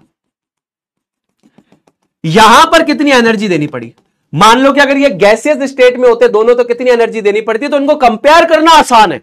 मेरी बात समझ रहे हो। अब अगर मान लो कि ये सॉलिड स्टेट में होता, मैं इसको हीट करके लिक्विड बनाता, फिर हीट करके गैस बनाता, फिर हीट करता और इलेक्ट्रॉन को रिमूव करता। मरकरी लिक्विड स्टेट में इसको हीट करके मरकरी गैस बनाया, फिर हीट किया, इलेक्ट्रॉन को रिमूव किया। अरे तो भाई यहां पर ये बोलोगे कि एनर्जी यहां पे ज्यादा दी और यहां पे कम दी, तो ये कोई कंपैरिजन है? कंपैरिजन अगर आपको करना है तो स्टेट चेंज हटाइए, आप यहां से कंपेयर करो ना, ये गैस और गैस, अब यहां से कंपेयर करो, इसमें ज्यादा एनर्जी देनी पड़ रही है कि इसमें ज्यादा एनर्जी देनी पड़ रही है, तो एक क्लियर डिफरेंस आएगा, एक डिफरेंशिएटिंग फैक्टर बनेगा। तो यहां से इसको करने के लिए कंडीशन यहां पर रखी जाती है, कंडीशन क्या बोली जाती है, आइसोलेटेड गैसियस एटम। और गैस में होने का एडवांटेज यह भी है कि आपको किसी फोर्स ऑफ अट्रैक्शन को ओवरकम करने की जरूरत नहीं है ना। यूजुअली क्या होता है, सॉलिड्स में क्या होता है, आपका फोर्स ऑफ अट्रैक्शन होता है पार्टिकल्स के बीच में। गैस में कोई फोर्स ऑफ अट्रैक्शन ही नहीं जो आपको ओवरकम करना है, समझ रहे हैं। तो इसीलिए बोला आइसोलेटेड गैसियस एटम, कि हमारी जो एनर्जी आ रही है किसी फर्जी फोकट में कहीं वेस्ट नहीं हो रही है, वो एनर्जी सिर्फ और सिर्फ इलेक्ट्रॉन को रिमूव करने के लिए यूज हो रही है, इसीलिए हम बोलते हैं आइसोलेटेड गैसियस एटम। यानी आपका जो गैसियस एटम है बिल्कुल अकेला है। आइसोलेटेड का मतलब क्या है? अकेला।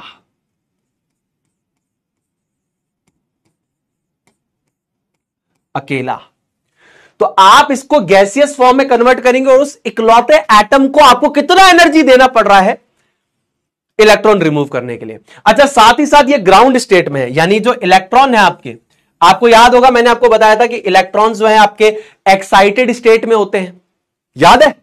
बोहर्स मॉडल में बताया था इलेक्ट्रॉन को एनर्जी दोगे तो एनर्जी एब्जॉर्ब करके हायर एनर्जी एक्साइटेड स्टेट पे चला जाएगा, हाई एनर्जी स्टेट पे। तो इलेक्ट्रॉन बिल्कुल लोअर एनर्जी स्टेट पे होना चाहिए, ग्राउंड स्टेट पे होना चाहिए इलेक्ट्रॉन। और फिर आपको कितनी एनर्जी देनी पड़ रही है उस इलेक्ट्रॉन को रिमूव करने के लिए, वो आयोनाइजेशन एनर्जी है। तो सबसे पहला आप आइसोलेटेड गैसियस एटम किसी भी एलिमेंट का उठाएंगे, उसके सारे इलेक्ट्रॉन ग्राउंड स्टेट में होने चाहिए, कोई भी एक्साइटेड नहीं होना चाहिए। एक्साइटेड होगा मतलब हाई एनर्जी स्टेट पे, फिर आप हल्की सी एनर्जी दोगे तो निकल जाएगा। तो आपको एग्जैक्ट वैल्यू तो पता ही नहीं चली कि आपको एग्जैक्टली कितनी वैल्यू देनी थी कि वो बाहर निकलता, एटम को छोड़ता। तो हमेशा ग्राउंड स्टेट पे देखना है उसको कि बिल्कुल ग्राउंड स्टेट पे अब आपको कितनी एनर्जी देनी पड़ रही है उसको बाहर निकालने के लिए। ये यहां पर है आपका आयनाइजेशन एनर्जी का कंसेप्ट। तो यानी यहां पर अगर मेरे पास कोई गैसियस एटम है, मान लीजिए मेरे पास है M, ये गैसियस स्टेट में है, तो मुझे कितनी आयोनाइजेशन एनर्जी, ये IE1 लिख रहा हूं, देनी पड़ रही है ताकि मैं इसको क्या कन्वर्ट कर सकूं, मैं इसको कटायनिक फॉर्म में कन्वर्ट कर सकूं और साथ ही साथ यहां पर एक इलेक्ट्रॉन को निकाल सकूं। इसे बेसिकली मैं कहता हूं आयोनाइजेशन एनर्जी। बात समझ में आई? बात समझ में आई?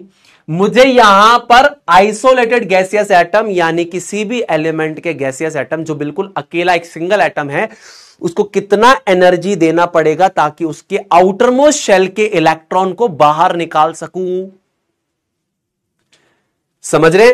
जैसे मान लीजिए यहां पर ये मेरे पास एक गैसियस एटम था और ये इसका वैलेंस इलेक्ट्रॉन है, तो मुझे यहां पर इसको कितना एनर्जी देना पड़ेगा ताकि मैं इसको नॉक ऑफ करा सकूं। ये बेसिकली मेरा कहलाएगा आयोनाइजेशन एनर्जी, IE1, यानी आयोनाइजेशन एनर्जी 1। पहले इलेक्ट्रॉन को हटाने के लिए आयोनाइजेशन एनर्जी 1, फिर दूसरा इलेक्ट्रॉन तुम्हारा हटाने का मन किया, तीसरा मन किया, चौथा मन किया तो और हटाना। ठीक है, तो ये मेरी बात हुई पहली, ये फर्स्ट बात हुई। अब दूसरी बात पे चलेंगे। तो ये बात समझ में आई कि सबसे बाहर वाले शेल से अगर मुझे इलेक्ट्रॉन को बाहर निकालना है तो मुझे कितना अमाउंट ऑफ एनर्जी देना पड़ेगा। ये मेरी आयोनाइजेशन एनर्जी, आयोनाइजेशन पोटेंशियल या बेसिकली आयोनाइजेशन एंथैल्पी कहलाता है। यहां पर आपने क्या बनाया, एक तरीके से कटायन का निर्माण कर दिया। किसका निर्माण कर दिया? ये बेसिकली आपका क्या है, this is nothing but your cation. इसीलिए बोलते हैं आयोनाइजेशन एनर्जी। यानी कटायन बनाने के लिए कितनी एनर्जी देनी पड़ेगी। एक न्यूट्रल आइसोलेटेड गैस एटम को कितना हमें अमाउंट ऑफ एनर्जी देना पड़ेगा कटायन में कन्वर्ट करने के लिए, यानी कि इलेक्ट्रॉन को बाहर निकालने के लिए। अब देखो, ये बहुत इंपॉर्टेंट बात है, ये बहुत इंपॉर्टेंट बात है, ये अभी आप याद कर सकते हैं।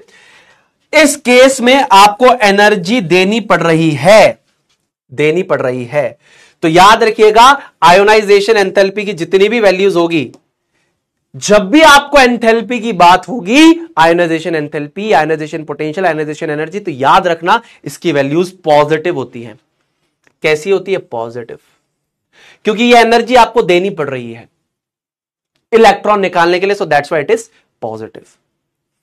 अच्छा, इसको मेजर कैसे करते हैं? It is measured in electron volts per atom, यानी पर एटम को कितना हमें एनर्जी देना पड़ रहा है, that is basically ionisation energy. समझ में आया? समझ में आया? समझ में आया? अब आगे देखो, आगे देखो, आगे देखो। इसकी एक और एनर्जी, इसकी एक और यूनिट है सुनील भैया। So this is basically the SI unit. ये इसकी SI यूनिट है। SI यूनिट क्या? किलो जूल्स पर मोल। मतलब भैया हम तो याद कर लेते हैं, इसका मतलब भी होता है क्या? हां, इसका मतलब भी है बेटा। इसका मतलब है कितना amount of energy, the amount of energy required to an electron from 1 mole of gaseous atoms to form 1 mole of gaseous ions. Kilo joule per mole का क्या मतलब हुआ? अरे भाई कितनी एनर्जी 1 मोल सब्सटेंस को देनी पड़ेगी, है ना। तो अगर मैं बोलूं कि 1 मोल गैसियस एटम्स में से मैं 1 मोल इलेक्ट्रॉन निकालूं, मतलब कि हर गैस के एटम से एक एक इलेक्ट्रॉन को निकालूं, तो 1 मोल गैस के आयंस बनेंगे। इसके लिए मुझे जितनी एनर्जी देनी पड़ेगी वो किलो जूल्स पर मोल में एक्सप्रेस होती है, इसीलिए लिखा होता है किलो जूल पर मोल। यानी 1 मोल गैस के एटम्स, 1 मोल का मतलब क्या है? 6.02 इंटू 10 की पावर 23 एटम्स ऑफ गैस, ये इसका मतलब हुआ। यानी कि इतने एटम्स को मुझे कितनी किलो जूल की हीट एनर्जी देनी पड़ेगी कि हर एटम से एक एक इलेक्ट्रॉन बाहर निकालूं और इतने मोल गैस के आयंस में बना दूं। इसीलिए इसको किलो जूल्स पर मोल में एक्सप्रेस करते हैं। आप सोचते होगे किलो जूल पर मोल, यहां मोल क्या है? अरे मोल मेरे भाई ये क्वांटिटी है, मोल, समझे? हाँ, चलो क्लियर है बात। चलो अब देखो बेटा, ट्रेंड्स इन आयोनाइजेशन एंथैल्पी या बेसिकली आयोनाइजेशन पोटेंशियल आपका अक्रॉस अ पीरियड, ठीक है ना, अक्रॉस अ पीरियड, ये क्या होता है? ठीक है ना, ठीक है।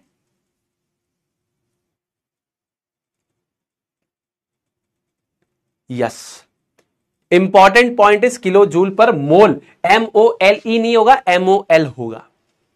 इतनी बात समझ में आई क्या सभी लोगों को कि भाई साहब अगर एक आइसोलेटेड गैस का एटम है, यानी अकेला गैस का एटम है, किसी भी एलिमेंट को हमने गैसियस फॉर्म में कन्वर्ट कर रखा है, उसका एक एटम जो हमारे पास है, इसको हमें कितना अमाउंट ऑफ एनर्जी देना पड़ेगा कि हम इससे इलेक्ट्रॉन को बाहर निकालें? एनर्जी देना क्यों पड़ रहा है? क्योंकि यहां पर न्यूक्लियस इसके ऊपर एक फोर्स ऑफ अट्रैक्शन लगा के रखेगा, तो हमें यह एनर्जी देनी पड़ेगी ताकि हम इसको खींच के बाहर निकालें। एनर्जी देने की जरूरत क्यों है? एनर्जी देने की जरूरत क्यों है? क्योंकि यहां पर ये इसको पुल करके बैठा है, ये बोल रहा है कि मेरे पास बैठा रहे, दैट इज ये कौन सी फोर्स लगा रहा है? इलेक्ट्रोस्टैटिक फोर्स लगा रहा है। तो हमें अगर इसको निकालना है तो हमें आयोनाइजेशन एंथैल्पी इसको बोलते हैं, आयोनाइजेशन पोटेंशियल बोलते हैं, कुछ अमाउंट ऑफ एनर्जी देनी पड़ेगी ताकि हम इस फोर्स को ओवरकम करके इस इलेक्ट्रॉन को बाहर निकालें। तो ये हमें कितना देना पड़ेगा, क्या होगा, क्या ट्रेंड है, इसके बारे में हम चर्चा कर रहे हैं। तो एनर्जी जितनी देनी पड़ेगी ये basically ionisation enthalpy, ionisation energy, ionisation potential कहलाता है।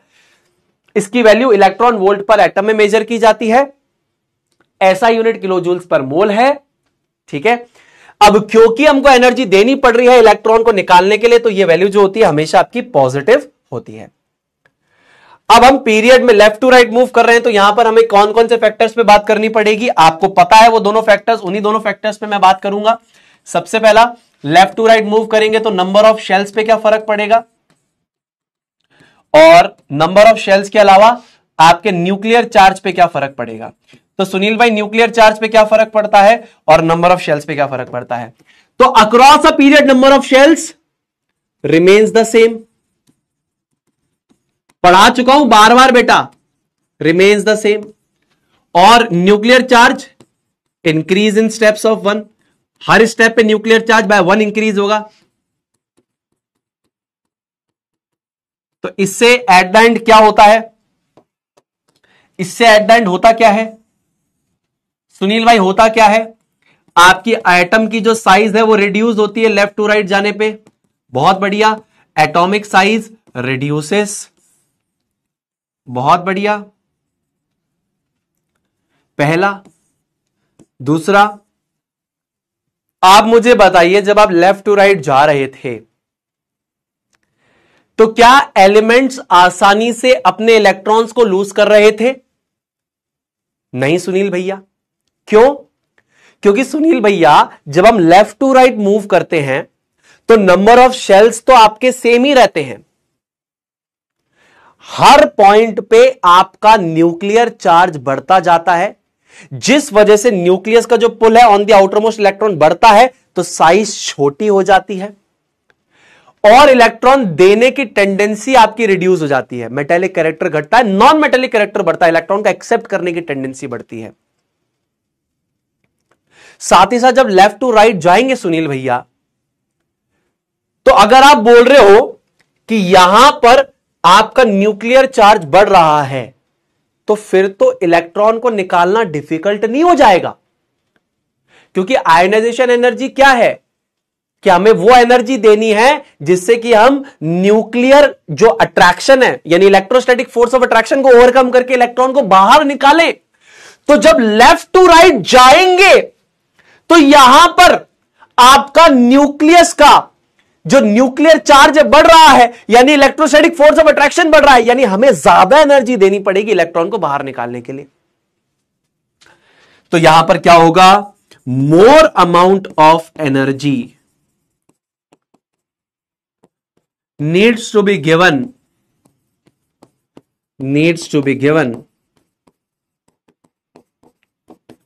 to remove outermost shell electrons.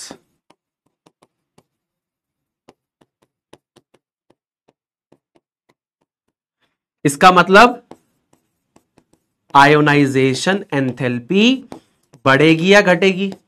अरे बढ़ेगी या घटेगी? ऑब्वियसली आयनाइजेशन एंथैल्पी आपकी ज्यादा अमाउंट ऑफ आपको यहां पर एनर्जी देनी पड़ेगी इलेक्ट्रॉन को निकालने के लिए। सही है क्या? क्लियर है क्या बात? पहले इतना बताओ ये सही है कि नहीं है, इतनी बात बताओ। विल इट इंक्रीज और decrease? Please tell me into the chat box. ठीक है, कृष्ण कुमार कह रहे सर आज एंड कर दो। भाई प्लीज इसके बाद वो खत्म करने दो, वरना हमारे टॉपिक्स बहुत रह जाते हैं। इंक्रीज और decrease? Yes definitely it will increase. Yes ठीक है, बहुत बढ़िया बहुत बढ़िया। ठीक है बेटा, चलो बहुत सही, इंक्रीज होगी। अब देखिए यहां पर है ना, ये वाला जो पॉइंट है, ये वाले जो पॉइंट है, यहां पर कुछ एक्सेप्शंस लाए करते हैं, लेकिन इनकी एक्सप्लेनेशन क्योंकि अभी अपने कोर्स में एग्जिस्ट नहीं करती है, तो ये याद रखना, ये एक्सेप्शनल पॉइंट मैं यहां पे बता देता हूं। ये एक्सेप्शंस है, एक्सेप्शंस, बट इसकी एक्सप्लेनेशन अब अगेन ऑर्बिटल कंसेप्ट पे होगी, है ना।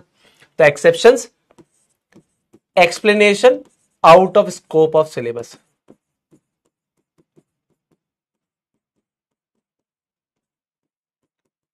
बट अगर आप लेफ्ट टू राइट ट्रेंड देखोगे यहां पे, तो आपको एक चीज समझ में आएगी कि अगर ये किलो जूल्स पर मोल में आपकी वैल्यू है एनर्जी की, और ये अगर आपका बेसिकली एटॉमिक नंबर है, तो आप देखो लेफ्ट से राइट जाएंगे तो यहां पर इलेक्ट्रॉन को लूज करना डिफिकल्ट हो जाएगा। सेकंड पीरियड की बात करता हूं, lithium, beryllium, boron, carbon, nitrogen, oxygen, fluorine, neon. Lithium, beryllium, boron, carbon, nitrogen, oxygen, fluorine, neon, ये सारे के सारे सेकंड पीरियड के हैं।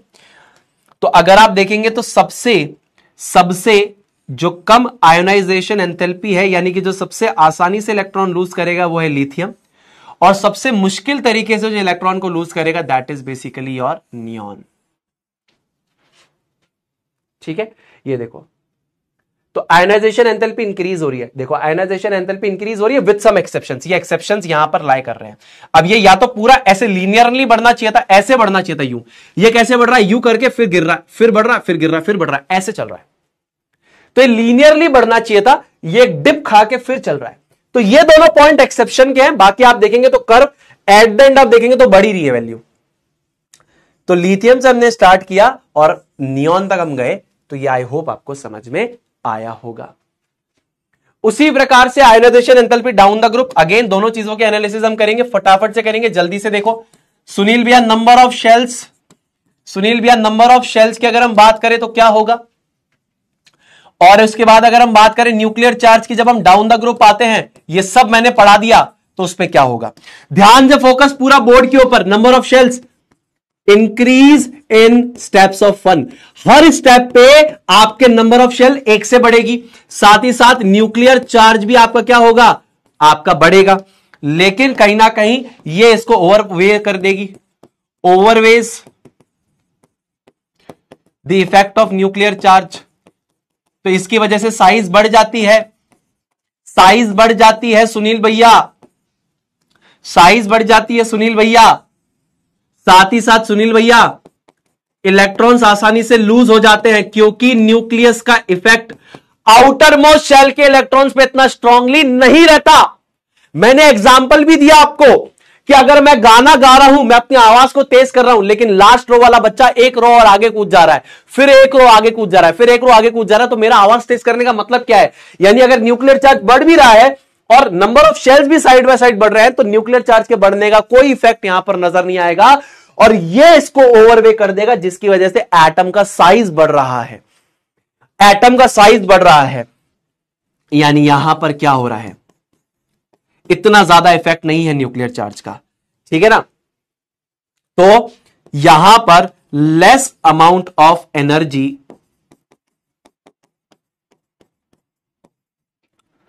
will be required to remove outermost shell electron। इसका मतलब क्या होगा, इसका मतलब क्या होगा कि आयोनाइजेशन पोटेंशियल जो आपका है वो इंक्रीज होगा या डिक्रीज होगा? राजा बेटा वो इंक्रीज होगा या डिक्रीज होगा? ऑब्वियसली डिक्रीज होगा। मतलब अगर अब हम ऊपर से नीचे आएंगे तो आप ये समझिए कि यहां पर ऊपर से नीचे आने पर आपका नंबर ऑफ शेल्स जो है बढ़ते जा रहे हैं, हर स्टेप पे एक शेल बढ़ता जा रहा है। भले फिर न्यूक्लियर चार्ज भी बढ़े, लेकिन न्यूक्लियर चार्ज का इफेक्ट यहां पर नंबर ऑफ शेल्स को ओवर पावर नहीं कर पाएगा, जिस वजह से एटम का साइज बढ़ रहा है। तो ऊपर से नीचे आने पे एटम का साइज बढ़ रहा है, यानी न्यूक्लियस का इफेक्ट आउटर मोस्ट शेल के इलेक्ट्रॉन पे इतना ज्यादा नहीं है, तो हम हल्की सी एनर्जी भी देंगे तो इलेक्ट्रॉन निकल जाएगा। तो जैसे जैसे ऊपर से नीचे आएंगे इलेक्ट्रॉन आसानी से निकल जाएगा, मेटेलिक कैरेक्टर बढ़ता है, साथ ही साथ आयनाइजेशन एंथैल्पी की वैल्यू घटती है। क्यों? हल्का सा एनर्जी दोगे इलेक्ट्रॉन बाहर, ठीक है। ये देखो, अब अगर ये आपका किलो जूल्स पर मोल में आयनाइजेशन एंथैल्पी की वैल्यू है और ये एटॉमिक नंबर, ये फर्स्ट ग्रुप का आप देखें तो ये देखिए ये लिथियम है, ऊपर से नीचे आएंगे तो इसकी वैल्यू घट रही है, ये देखो घट रही है। मतलब सीजियम आसानी से इलेक्ट्रॉन देगा, अरे ले जा ले जा ले जा इलेक्ट्रॉन ले जा ले जा ले जा ले जा, जल्दी से दे देगा, है ना। इसका मतलब क्या है? इजीली लूजेस इलेक्ट्रॉन, या electron can easily be removed, electron can easily be removed, electron इससे काफी आसानी से रिमूव किया जा सकता है। That's why it is highly reactive, that's why it is highly reactive.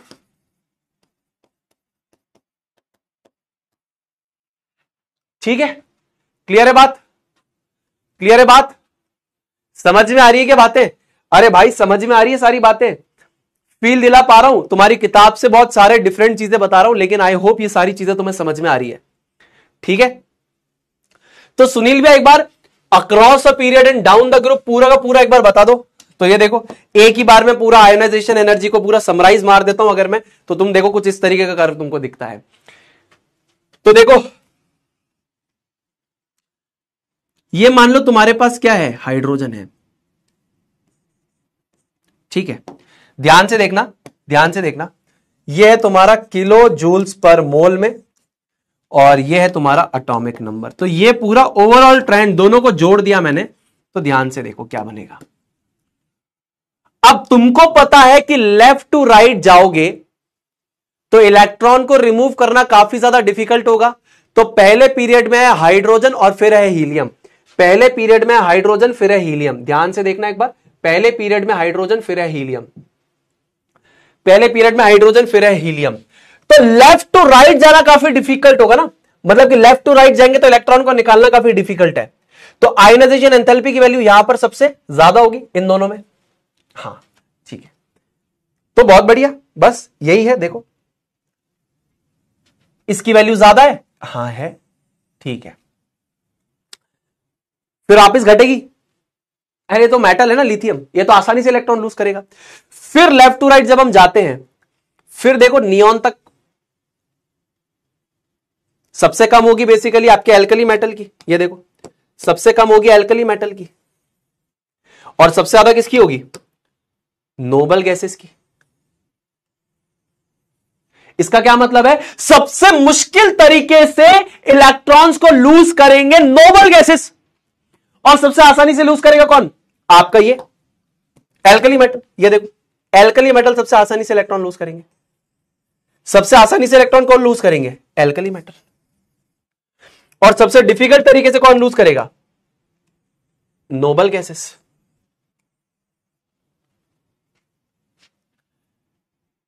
ठीक है ना? हाईएस्ट आयनाइजेशन एंथैल्पी,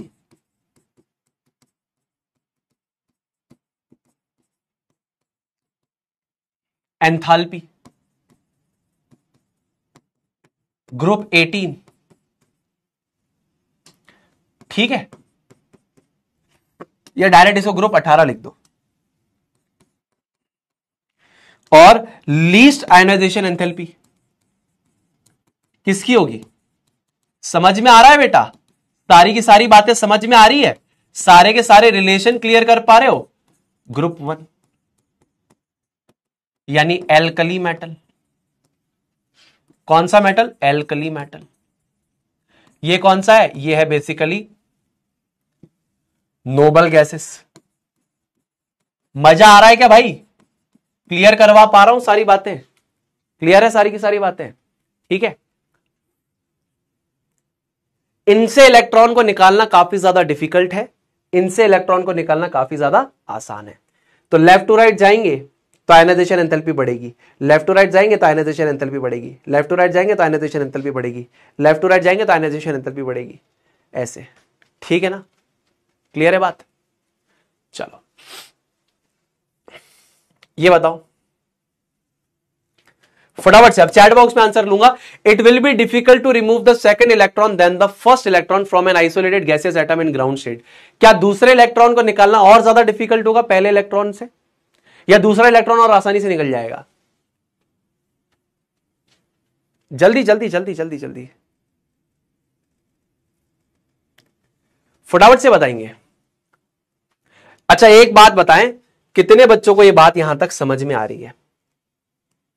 कितने बच्चों को यह बात समझ में आई? ये वाली बात कितने बच्चों को समझ में आई?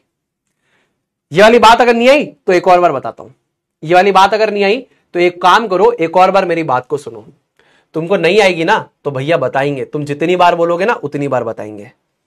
आ जाओ, ये देखो, ये टेबल नीचे लेकर आ रहा हूं, अब ध्यान से सुनना, इधर ध्यान से सुनो। एक मेरे को बात बताना राजा बेटा, एक मेरे को बात बताना। इतना तो तुम्हें समझ में आ गया कि ऊपर से नीचे अगर हम जाते हैं तो इलेक्ट्रॉन को लूज करना या इलेक्ट्रॉन को निकालना आसान है, और अगर हम लेफ्ट टू राइट जाते हैं तो इलेक्ट्रॉन को लूज करना बहुत डिफिकल्ट है, यानी इलेक्ट्रॉन को निकालना भी बहुत ज्यादा डिफिकल्ट है। इतना तो समझ में आ रहा है? अगर हम ऊपर से नीचे जाते हैं तो इलेक्ट्रॉन को निकालना बहुत आसान है, इलेक्ट्रॉन को डोनेट करना बहुत आसान है। मेटेलिक कैरेक्टर ऊपर से नीचे बढ़ता है, इलेक्ट्रॉन आसानी से निकल जाएगा। तो आयनाइजेशन एंथैल्पी ऊपर से नीचे आने पे घटेगी, और लेफ्ट से राइट पे अगर हम जाते हैं तो इलेक्ट्रॉन को एक्सेप्ट करने की टेंडेंसी बढ़ती है और लूज करने की टेंडेंसी घटती है। तो लेफ्ट टू राइट जाऊंगा तो इलेक्ट्रॉन निकालने के लिए मुझे ज्यादा एनर्जी देनी पड़ेगी ना, क्योंकि लेफ्ट टू राइट में तो क्या हो रहा है, इलेक्ट्रॉन को एक्सेप्ट करने की टेंडेंसी बढ़ रही है, और मुझे उल्टा इलेक्ट्रॉन निकालना है। तो यहां पर क्या होगा, मेरे लिए डिफिकल्ट है। तो मैंने यही बोला, हाइड्रोजन हीलियम पहला पीरियड, तो लेफ्ट टू राइट जा रहा हूं तो मेरे को इलेक्ट्रॉन निकालना क्या है, बहुत ज्यादा डिफिकल्ट पड़ रहा है। फिर आया मैं यहां पे लिथियम, अब ये तो मेटल है, लेफ्ट टू राइट जा रहे हम तो ये इलेक्ट्रॉन आसानी से लूज करेगा, फिर ये फिर ये फिर ये फिर ये फिर ये फिर ये, तो सबसे ऊपर कौन होगा, नियॉन, लिथियम से नियॉन। फिर आया सोडियम, फिर ये नीचे से कर ऊपर की तरफ जाएगा, ये देखो सोडियम से आर्गन।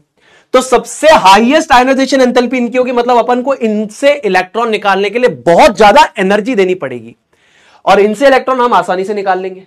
इसीलिए रिएक्टिव बहुत ज्यादा है, इसीलिए कम रिएक्टिव है। छोटी छोटी बातें बता रहा हूं भाई।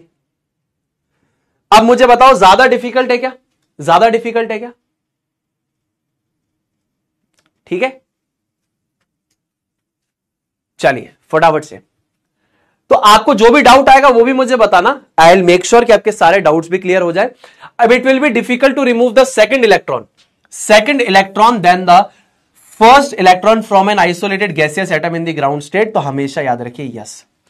देखिए याद रखना, जैसे मान लीजिए कि अगर मैंने बोला कि ये आपका एक गैसियस एटम था, आइसोलेटेड गैसियस एटम था, इसको मैंने आयोनाइजेशन एनर्जी दी, 1 नाम दे रहा हूं क्योंकि पहले इलेक्ट्रॉन को बाहर निकाल रहा हूं, तो ये बनता है मान लीजिए M+G यानी कटायन बना, और साथ ही साथ आपने एक इलेक्ट्रॉन को निकाला।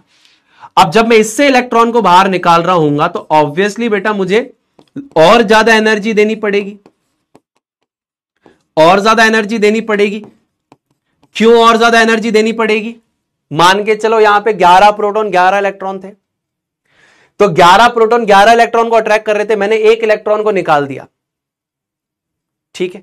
तो अभी इस केस में क्या 11 प्रोटॉन 10 इलेक्ट्रॉन को अट्रैक्ट कर रहे हैं, तो अब मुझे और ज्यादा एनर्जी नहीं देनी पड़ेगी, मुझे ज्यादा एनर्जी देनी पड़ेगी ना।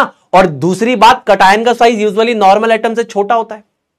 मैंने अभी भी बताया था कटायन में जो न्यूक्लियस है उसमें जो प्रोटॉन्स है उनका अट्रैक्शन ऑन द इलेक्ट्रॉन्स बहुत ज्यादा बढ़ जाएगा, इसलिए साइज छोटा हो जाता है।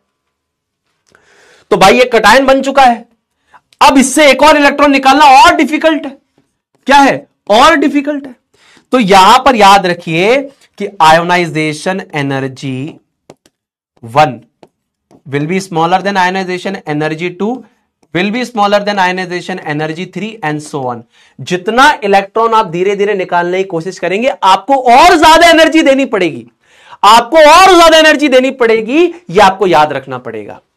बात समझ में आ रही है कि नहीं आ रही है? भाई नंबर ऑफ प्रोटॉन्स तो उतने ही रहेंगे ना, नंबर ऑफ प्रोटॉन्स तो उतने ही रहेंगे ना। ये क्यों बढ़ रहा है? बिकॉज नंबर ऑफ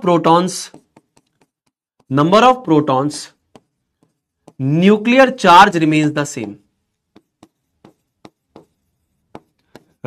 same,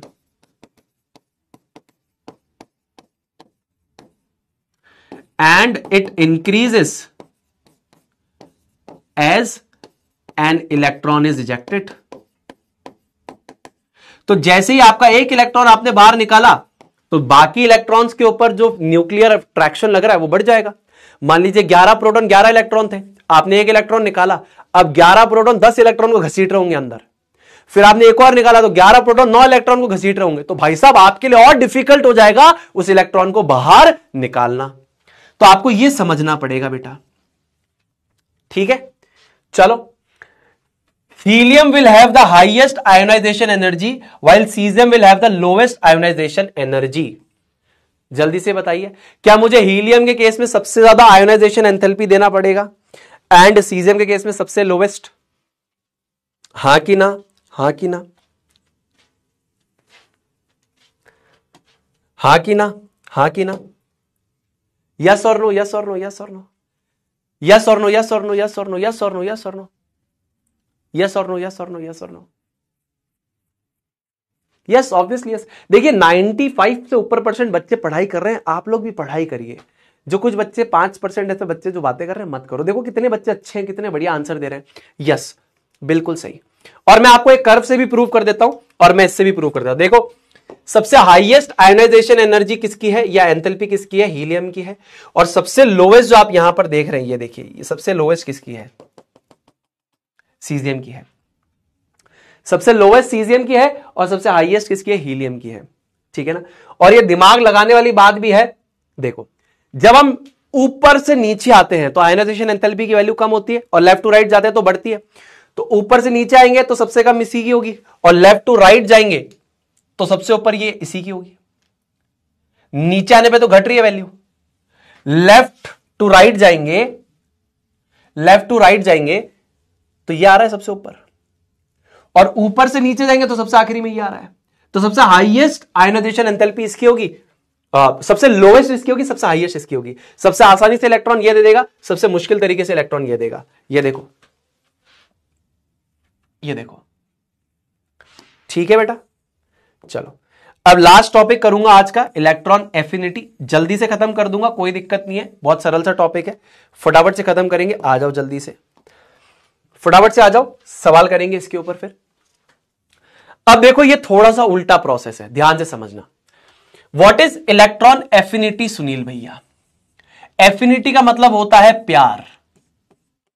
प्यार, आई एफिनिटी यू, प्यार यानी इलेक्ट्रॉन से प्यार, यानी इलेक्ट्रॉन के लिए चाहत, इलेक्ट्रॉन के लिए चाहत, इलेक्ट्रॉन के लिए प्यार कि हे इलेक्ट्रॉन मेरे जीवन में आ जाओ। ये क्या है? ये है इलेक्ट्रॉन एफिनिटी। वाह!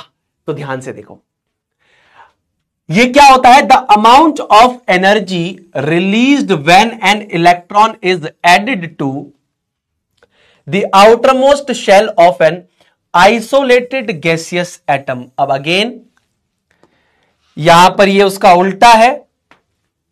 आयोनाइजेशन एनर्जी का मतलब था कि हमें कितना एनर्जी देना पड़ रहा है एक आइसोलेटेड गैसियस एटम जो ग्राउंड स्टेट में है, उसके आउटरमोस्ट शेल के इलेक्ट्रॉन को निकालने के लिए कितना एनर्जी देना पड़ रहा है। यानी कि एक गैस एटम जो अकेला है, इसमें हमको कितना एनर्जी देना पड़ रहा है कि हम बाहर वाले शेल से इलेक्ट्रॉन को निकाल लें। यह आयोनाइजेशन एनर्जी है। अब यहां पर यह कह रहा है कितना अमाउंट ऑफ एनर्जी रिलीज होगा जब एक इलेक्ट्रॉन ऐड होगा सबसे बाहर वाले शेल में एक आइसोलेटेड गैसियस एटम में। यानी यह कह रहा है कि यह मान लीजिए ये है। अब अगर यह मान लीजिए बन जाता है आपका अनायन, तो यहां पे जो एनर्जी रिलीज होगा that is basically your electron affinity. ये बेसिकली इलेक्ट्रॉन एफिनिटी होगा। ठीक है। कुछ केसेस में नहीं, ये एनर्जी रिलीज भी हो सकती है, कुछ केसेस में एनर्जी एब्जॉर्ब्ड में भी बात करते हैं हम। So amount of energy released या बेसिकली एब्जॉर्ब्ड भी कह सकते हैं। ठीक है ना, अमाउंट ऑफ एनर्जी रिलीज्ड या basically energy absorbed. So the amount of energy released और absorbed when an electron is added to the outermost shell of an electron, outermost shell of an isolated gaseous atom. Sorry, आपकी किताब में सिर्फ इतना लिखा है, ये भी मैंने ऐड किया है। कितना अमाउंट ऑफ एनर्जी रिलीज होगा या कितना अमाउंट ऑफ एनर्जी एब्जॉर्ब होगा when an electron is added. तो इस वाली डेफिनेशन को थोड़ा और मैं भी आगे से समझाऊंगा तो ज्यादा अच्छे समझ में आएगा। अभी सिर्फ इतने पार्ट पे करो, मैं भी इस चीज को और थोड़ा आगे समझाता हूं, अच्छे से मैं और बढ़िया तरीके से बताता हूं। तो कितना अमाउंट ऑफ एनर्जी रिलीज होगा जब एक इलेक्ट्रॉन ऐड होगा to the outer most shell of an isolated gaseous atom, that is electron affinity. अब पहला पॉइंटर ये, दूसरा ये है it is measured in electron volts per atom या फिर किलो जूल्स पर मोल। इसका मतलब मैं आपको समझा चुका हूं। ये ऐसा यूनिट होगी, ये ऐसा यूनिट होगी। अब है ना थोड़ा सा और डेप्थ में बताता हूं चीजें, आ जाओ। अब मान लो दो केस बताता हूं, दो केस बताता हूं, केसेस। केस फर्स्ट, मान लीजिए आपके पास क्या है, मान लीजिए आपके पास क्या है, एक ये गैस का एटम है जिसने आपके इलेक्ट्रॉन को एक्सेप्ट किया, इसने बेसिकली अनायन बनाया और इसमें से बेसिकली एनर्जी रिलीज हुई, एनर्जी रिलीज्ड। ठीक।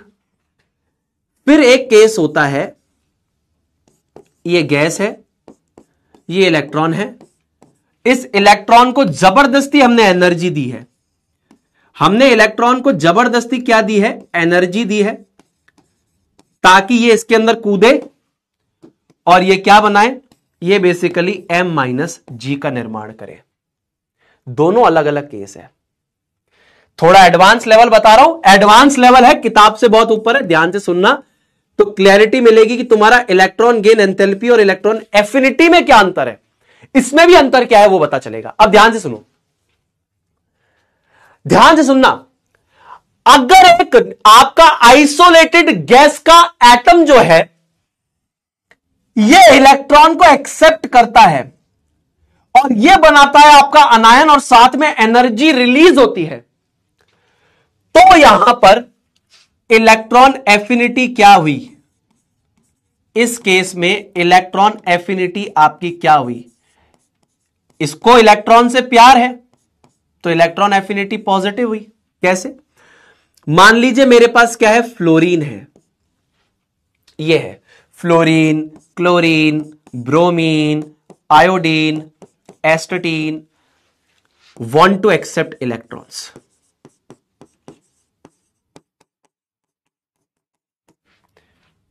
इस केस में इलेक्ट्रॉन एफिनिटी पॉजिटिव होगा। फिर से सुनना, ये एक न्यूट्रल आइसोलेटेड गैस का एटम है।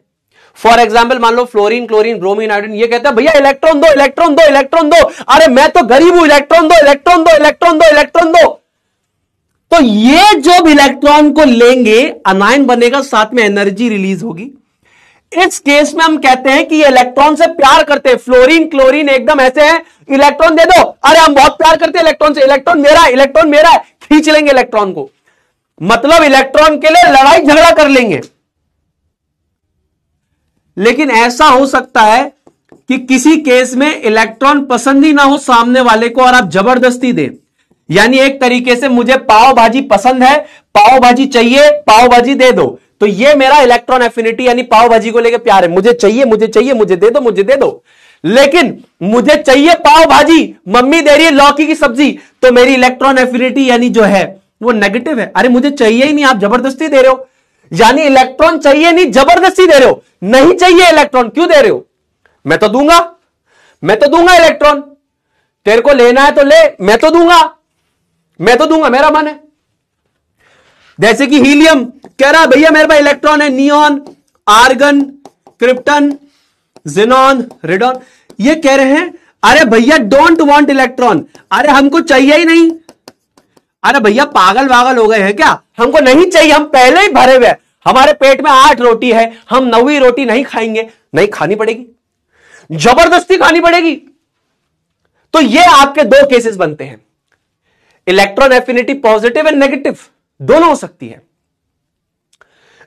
जैसे कि भैया इसको इलेक्ट्रॉन की चाहत थी, आपने इलेक्ट्रॉन दिया, एनर्जी रिलीज हुई, इलेक्ट्रॉन एफिनिटी पॉजिटिव, क्योंकि वो चाहता था इलेक्ट्रॉन, प्यार करता है इलेक्ट्रॉन से, बोले मेरे को दे दो। यहां पे वो नहीं चाहता, बोले नहीं चाहिए, नहीं चाहिए, अरे पेट भरा हुआ है, पेट भरा हुआ है, नहीं चाहिए, नहीं चाहिए, नहीं चाहिए, नहीं चाहिए, नहीं चाहिए, नहीं हम तो देंगे, हम तो देंगे, हम तो देंगे भैया, हम तो देंगे। जबरदस्ती इलेक्ट्रॉन को एनर्जी देकर कह रहे तू कूद इस पे जा, एनर्जी देकर कह रहे तू जा जा जा जा, जबरदस्ती। तो यह इलेक्ट्रॉन एफिनिटी पॉजिटिव और नेगेटिव। अच्छा, अब ये टाइप ऑफ रिएक्शन कैसी हुई? ये एक तरीके से कैसा प्रोसेस हुआ? ये एक तरीके से कैसा प्रोसेस हुआ? एक्सोथर्मिक हुआ। कैसा हुआ? एक्सोथर्मिक। और ये वाला जो प्रोसेस हुआ वो कैसा हुआ? ये वाला जो प्रोसेस था वो कैसा हुआ? Endothermic.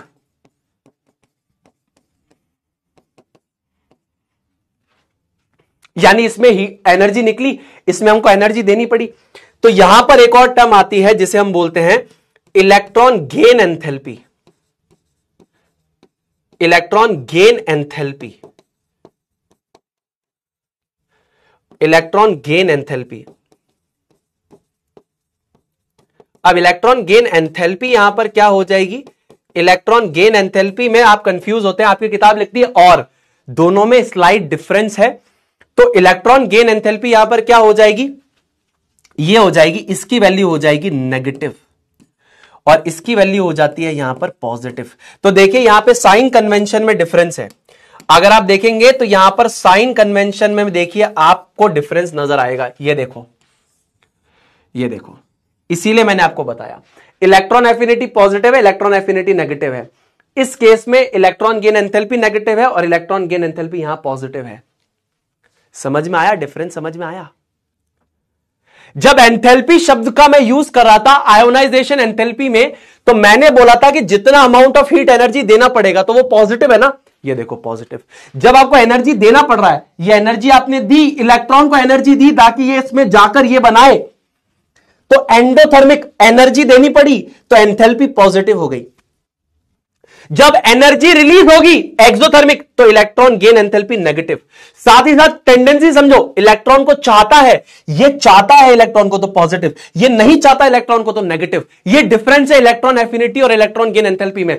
This is the difference. समझ में आ रहा है? साइन का डिफरेंस है, इनका मैग्नीट्यूड लगभग बराबर होता है, यानी जो इनकी वैल्यूज आती है बराबर होती है, साइन उल्टे होते हैं सिर्फ, ठीक है ना, साइन उल्टे होते हैं। Important, electron affinity and electron gain enthalpy electron gain enthalpy have same magnitude but opposite signs. ठीक है बेटा, साइंस जो होते हैं वो बेसिकली क्या होते हैं, अपोजिट होते हैं। ये देखो, इनकी जो वैल्यू आप निकालोगे तो बेसिकली आपके पास क्या आएगी, मैग्नीट्यूड सेम आएगा, साइंस अपोजिट आएंगे। अब जैसे आप यहां देखो, अगर मैं बोल रहा हूं इलेक्ट्रॉन गेन एंथैल्पी इनकी नेगेटिव है, तो ये देखो इलेक्ट्रॉन गेन एंथैल्पी नेगेटिव है, और इनकी पॉजिटिव है electron gain enthalpy noble gases की, ये देखो पॉजिटिव है। Positive electron gain enthalpy, negative electron gain enthalpy. समझा पाया?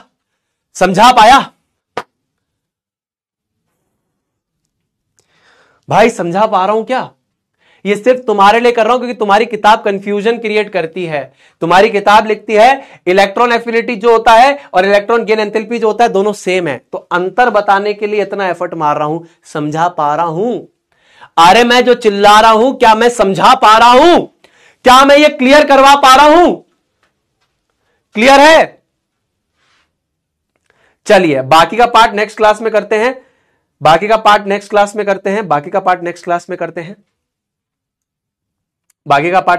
करते हैं। अब मुझे एक बार इतना बता दीजिए, अगर यहां तक समझ में आ रहा है तो एक बार आए भैया लिख दीजिए फटाफट से।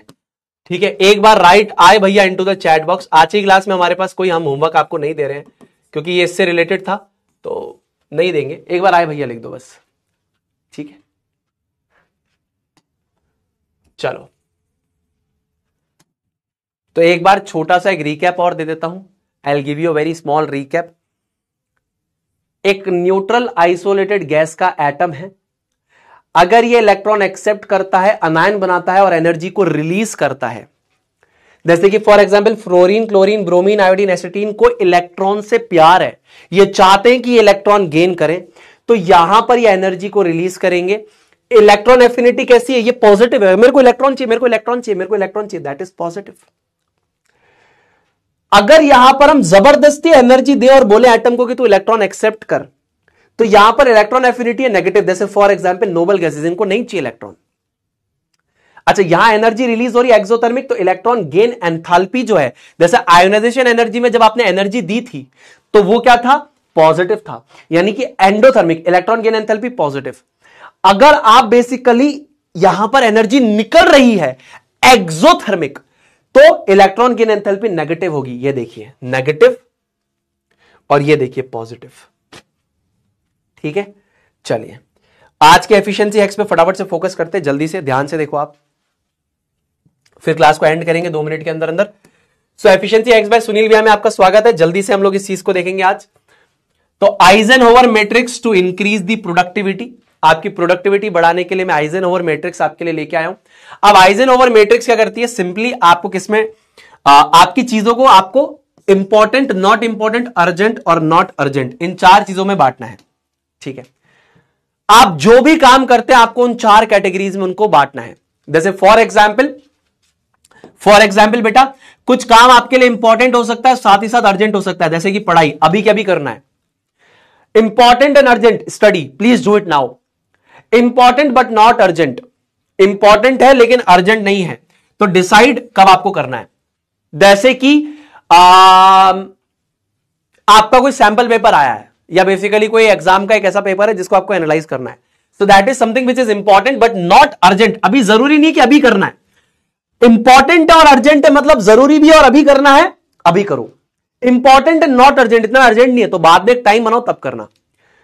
नॉट इंपॉर्टेंट बट अर्जेंट, पास वाले के घर में दूध खत्म हो गया है या तुम्हारे घर में दूध खत्म हो गया है, अर्जेंट काम है लेकिन तुम्हारे लिए इंपॉर्टेंट नहीं है, तो प्लीज किसी और को पास ऑन कर दो। Not important not urgent, social media चलाना ना तो इंपॉर्टेंट ना अर्जेंट है, डिलीट। ठीक है, उसके बाद आज का इंसर्ट ज्ञान, थोड़ा सा आज मैं शायद थोड़ा सा मुझे गुस्सा आ गया था, नहीं आना चाहिए, बट शायद एक छात्रा ने कुछ ऐसी बात करी, इस वजह से मुझे लगा कि शायद मुझे आज गुस्सा आ गया। उस चीज के लिए सबसे पहले तो मैं आपसे क्षमा मांगूंगा, क्षमा चाहूंगा उस चीज के लिए। बट मैं चाहता हूं कि आप लोग क्लास के डेकोरम को मेंटेन करके रखें। आप मुझे आचार्य की तरह डील करें, मैं आपको एक शिष्य की तरह डील करूंगा, और ये बॉन्डिंग हमारी बनी रहनी चाहिए, चलती रहनी चाहिए। मैं आपके लिए यहां पर स्क्रीन पे काफी एफर्ट मारता हूं, आपको भी पता है, आप भी वो एफर्ट मारिए। जिस लेवल ऑफ कंटेंट को मैं देता हूं वो शायद आपकी किताब में नहीं है, आपको भी पता है और मुझे भी पता है। रचना सागर की किताब में एक पेज में थ्योरी खत्म हो जाती है, सेलिना में इस थ्योरी को सिर्फ और सिर्फ पेजेस पे बता रखा है, लेकिन कोई रियल एक्सप्लेनेशन वहां पर नहीं है इस लेवल का। तो प्लीज मैं आपसे रिक्वेस्ट कर रहा हूं, अपने माता पिता के पैसे की और अपने समय की कदर कीजिए, मेरे समय की, मेरे एफर्ट की कदर कीजिए। आपके एग्जाम्स अच्छे जाएंगे, सिर्फ और सिर्फ आपको मेहनत करनी है। मैं हमेशा कहता हूं, जैसा कर्म करेगा वैसा फल देगा भगवान, यह है गीता का ज्ञान, यह है गीता का ज्ञान। तो जैसा कर्म करोगे वैसा फल मिलेगा, कर्म अच्छा नहीं होगा तो फल भी अच्छा नहीं मिलेगा। भगवान कृष्ण भी अर्जुन से यही कहते हैं, भगवान कृष्ण अर्जुन से ये कहते हैं कि मेहनत करते चलो, और इतनी मेहनत करो, इतनी मेहनत करो कि तुम्हें अपनी मेहनत पे ना वो एक गर्व सा महसूस हो कि तुमने बहुत मेहनत करी है। और फल की चिंता मत करना कि तुम पास होगे फेल होगे, डजेंट मैटर। तुमने मेहनत करी, हाँ आज नहीं तो कल उसका आउटपुट तुमको जिंदगी में मिलेगा। लेकिन तुमको फोकस नहीं करना है कि मिल रहा है कि नहीं मिल रहा है, क्या मिल रहा है क्या नहीं मिला ना। तुमने मेहनत करी, छोड़ दो, उसके बाद जो होगा प्रकृति तुम्हारे लिए अच्छा करेगी। मैं अपनी मेहनत कर रहा हूं, अपना धर्म कर्म निभा रहा हूं, कि ईमानदारी से पढ़ा रहा हूं। मुझे आउटपुट नहीं पता कि तुम लोग कैसा इसको एक्सेप्ट करोगे नहीं करोगे, कैसा परफॉर्म करोगे, एग्जाम में क्या करोगे नहीं पता, बट मैं अपना हर एक एंगल यहां पर बेस्ट देने की कोशिश कर रहा हूं, आप भी दो, बस यही रिक्वेस्ट करूंगा। ठीक है दोस्तों, बस इसी के साथ यही बोलना चाहूंगा कि क्लास को एंड कर रहे हैं। अगर आप इस टेलीग्राम चैनल को ज्वाइन करना चाहते हैं so you can scan the code and join the Telegram channel. और मिलते हैं अब अगली क्लास में, तब तक के लिए दोस्तों अपना ध्यान रखिए, नेक्स्ट क्लास में जाइए। और जैसा कि मैं हमेशा कहता हूं कि सुनील भैया is always there for you, so SB साथ है एंड आपका पीडब्ल्यू साथ है। तो जब एसबी साथ है और पीडब्ल्यू साथ है तो मुश्किल कोई बात नहीं है दोस्तों। मिलते हैं अब अगली क्लास में, अगले लेक्चर में, तब तक के लिए अपना ध्यान रखिए, खुश रहिए, stay healthy, stay awesome and always say जय जय फिजिक्स वाला, जय हिंद, जय भारत, वंदे मातरम।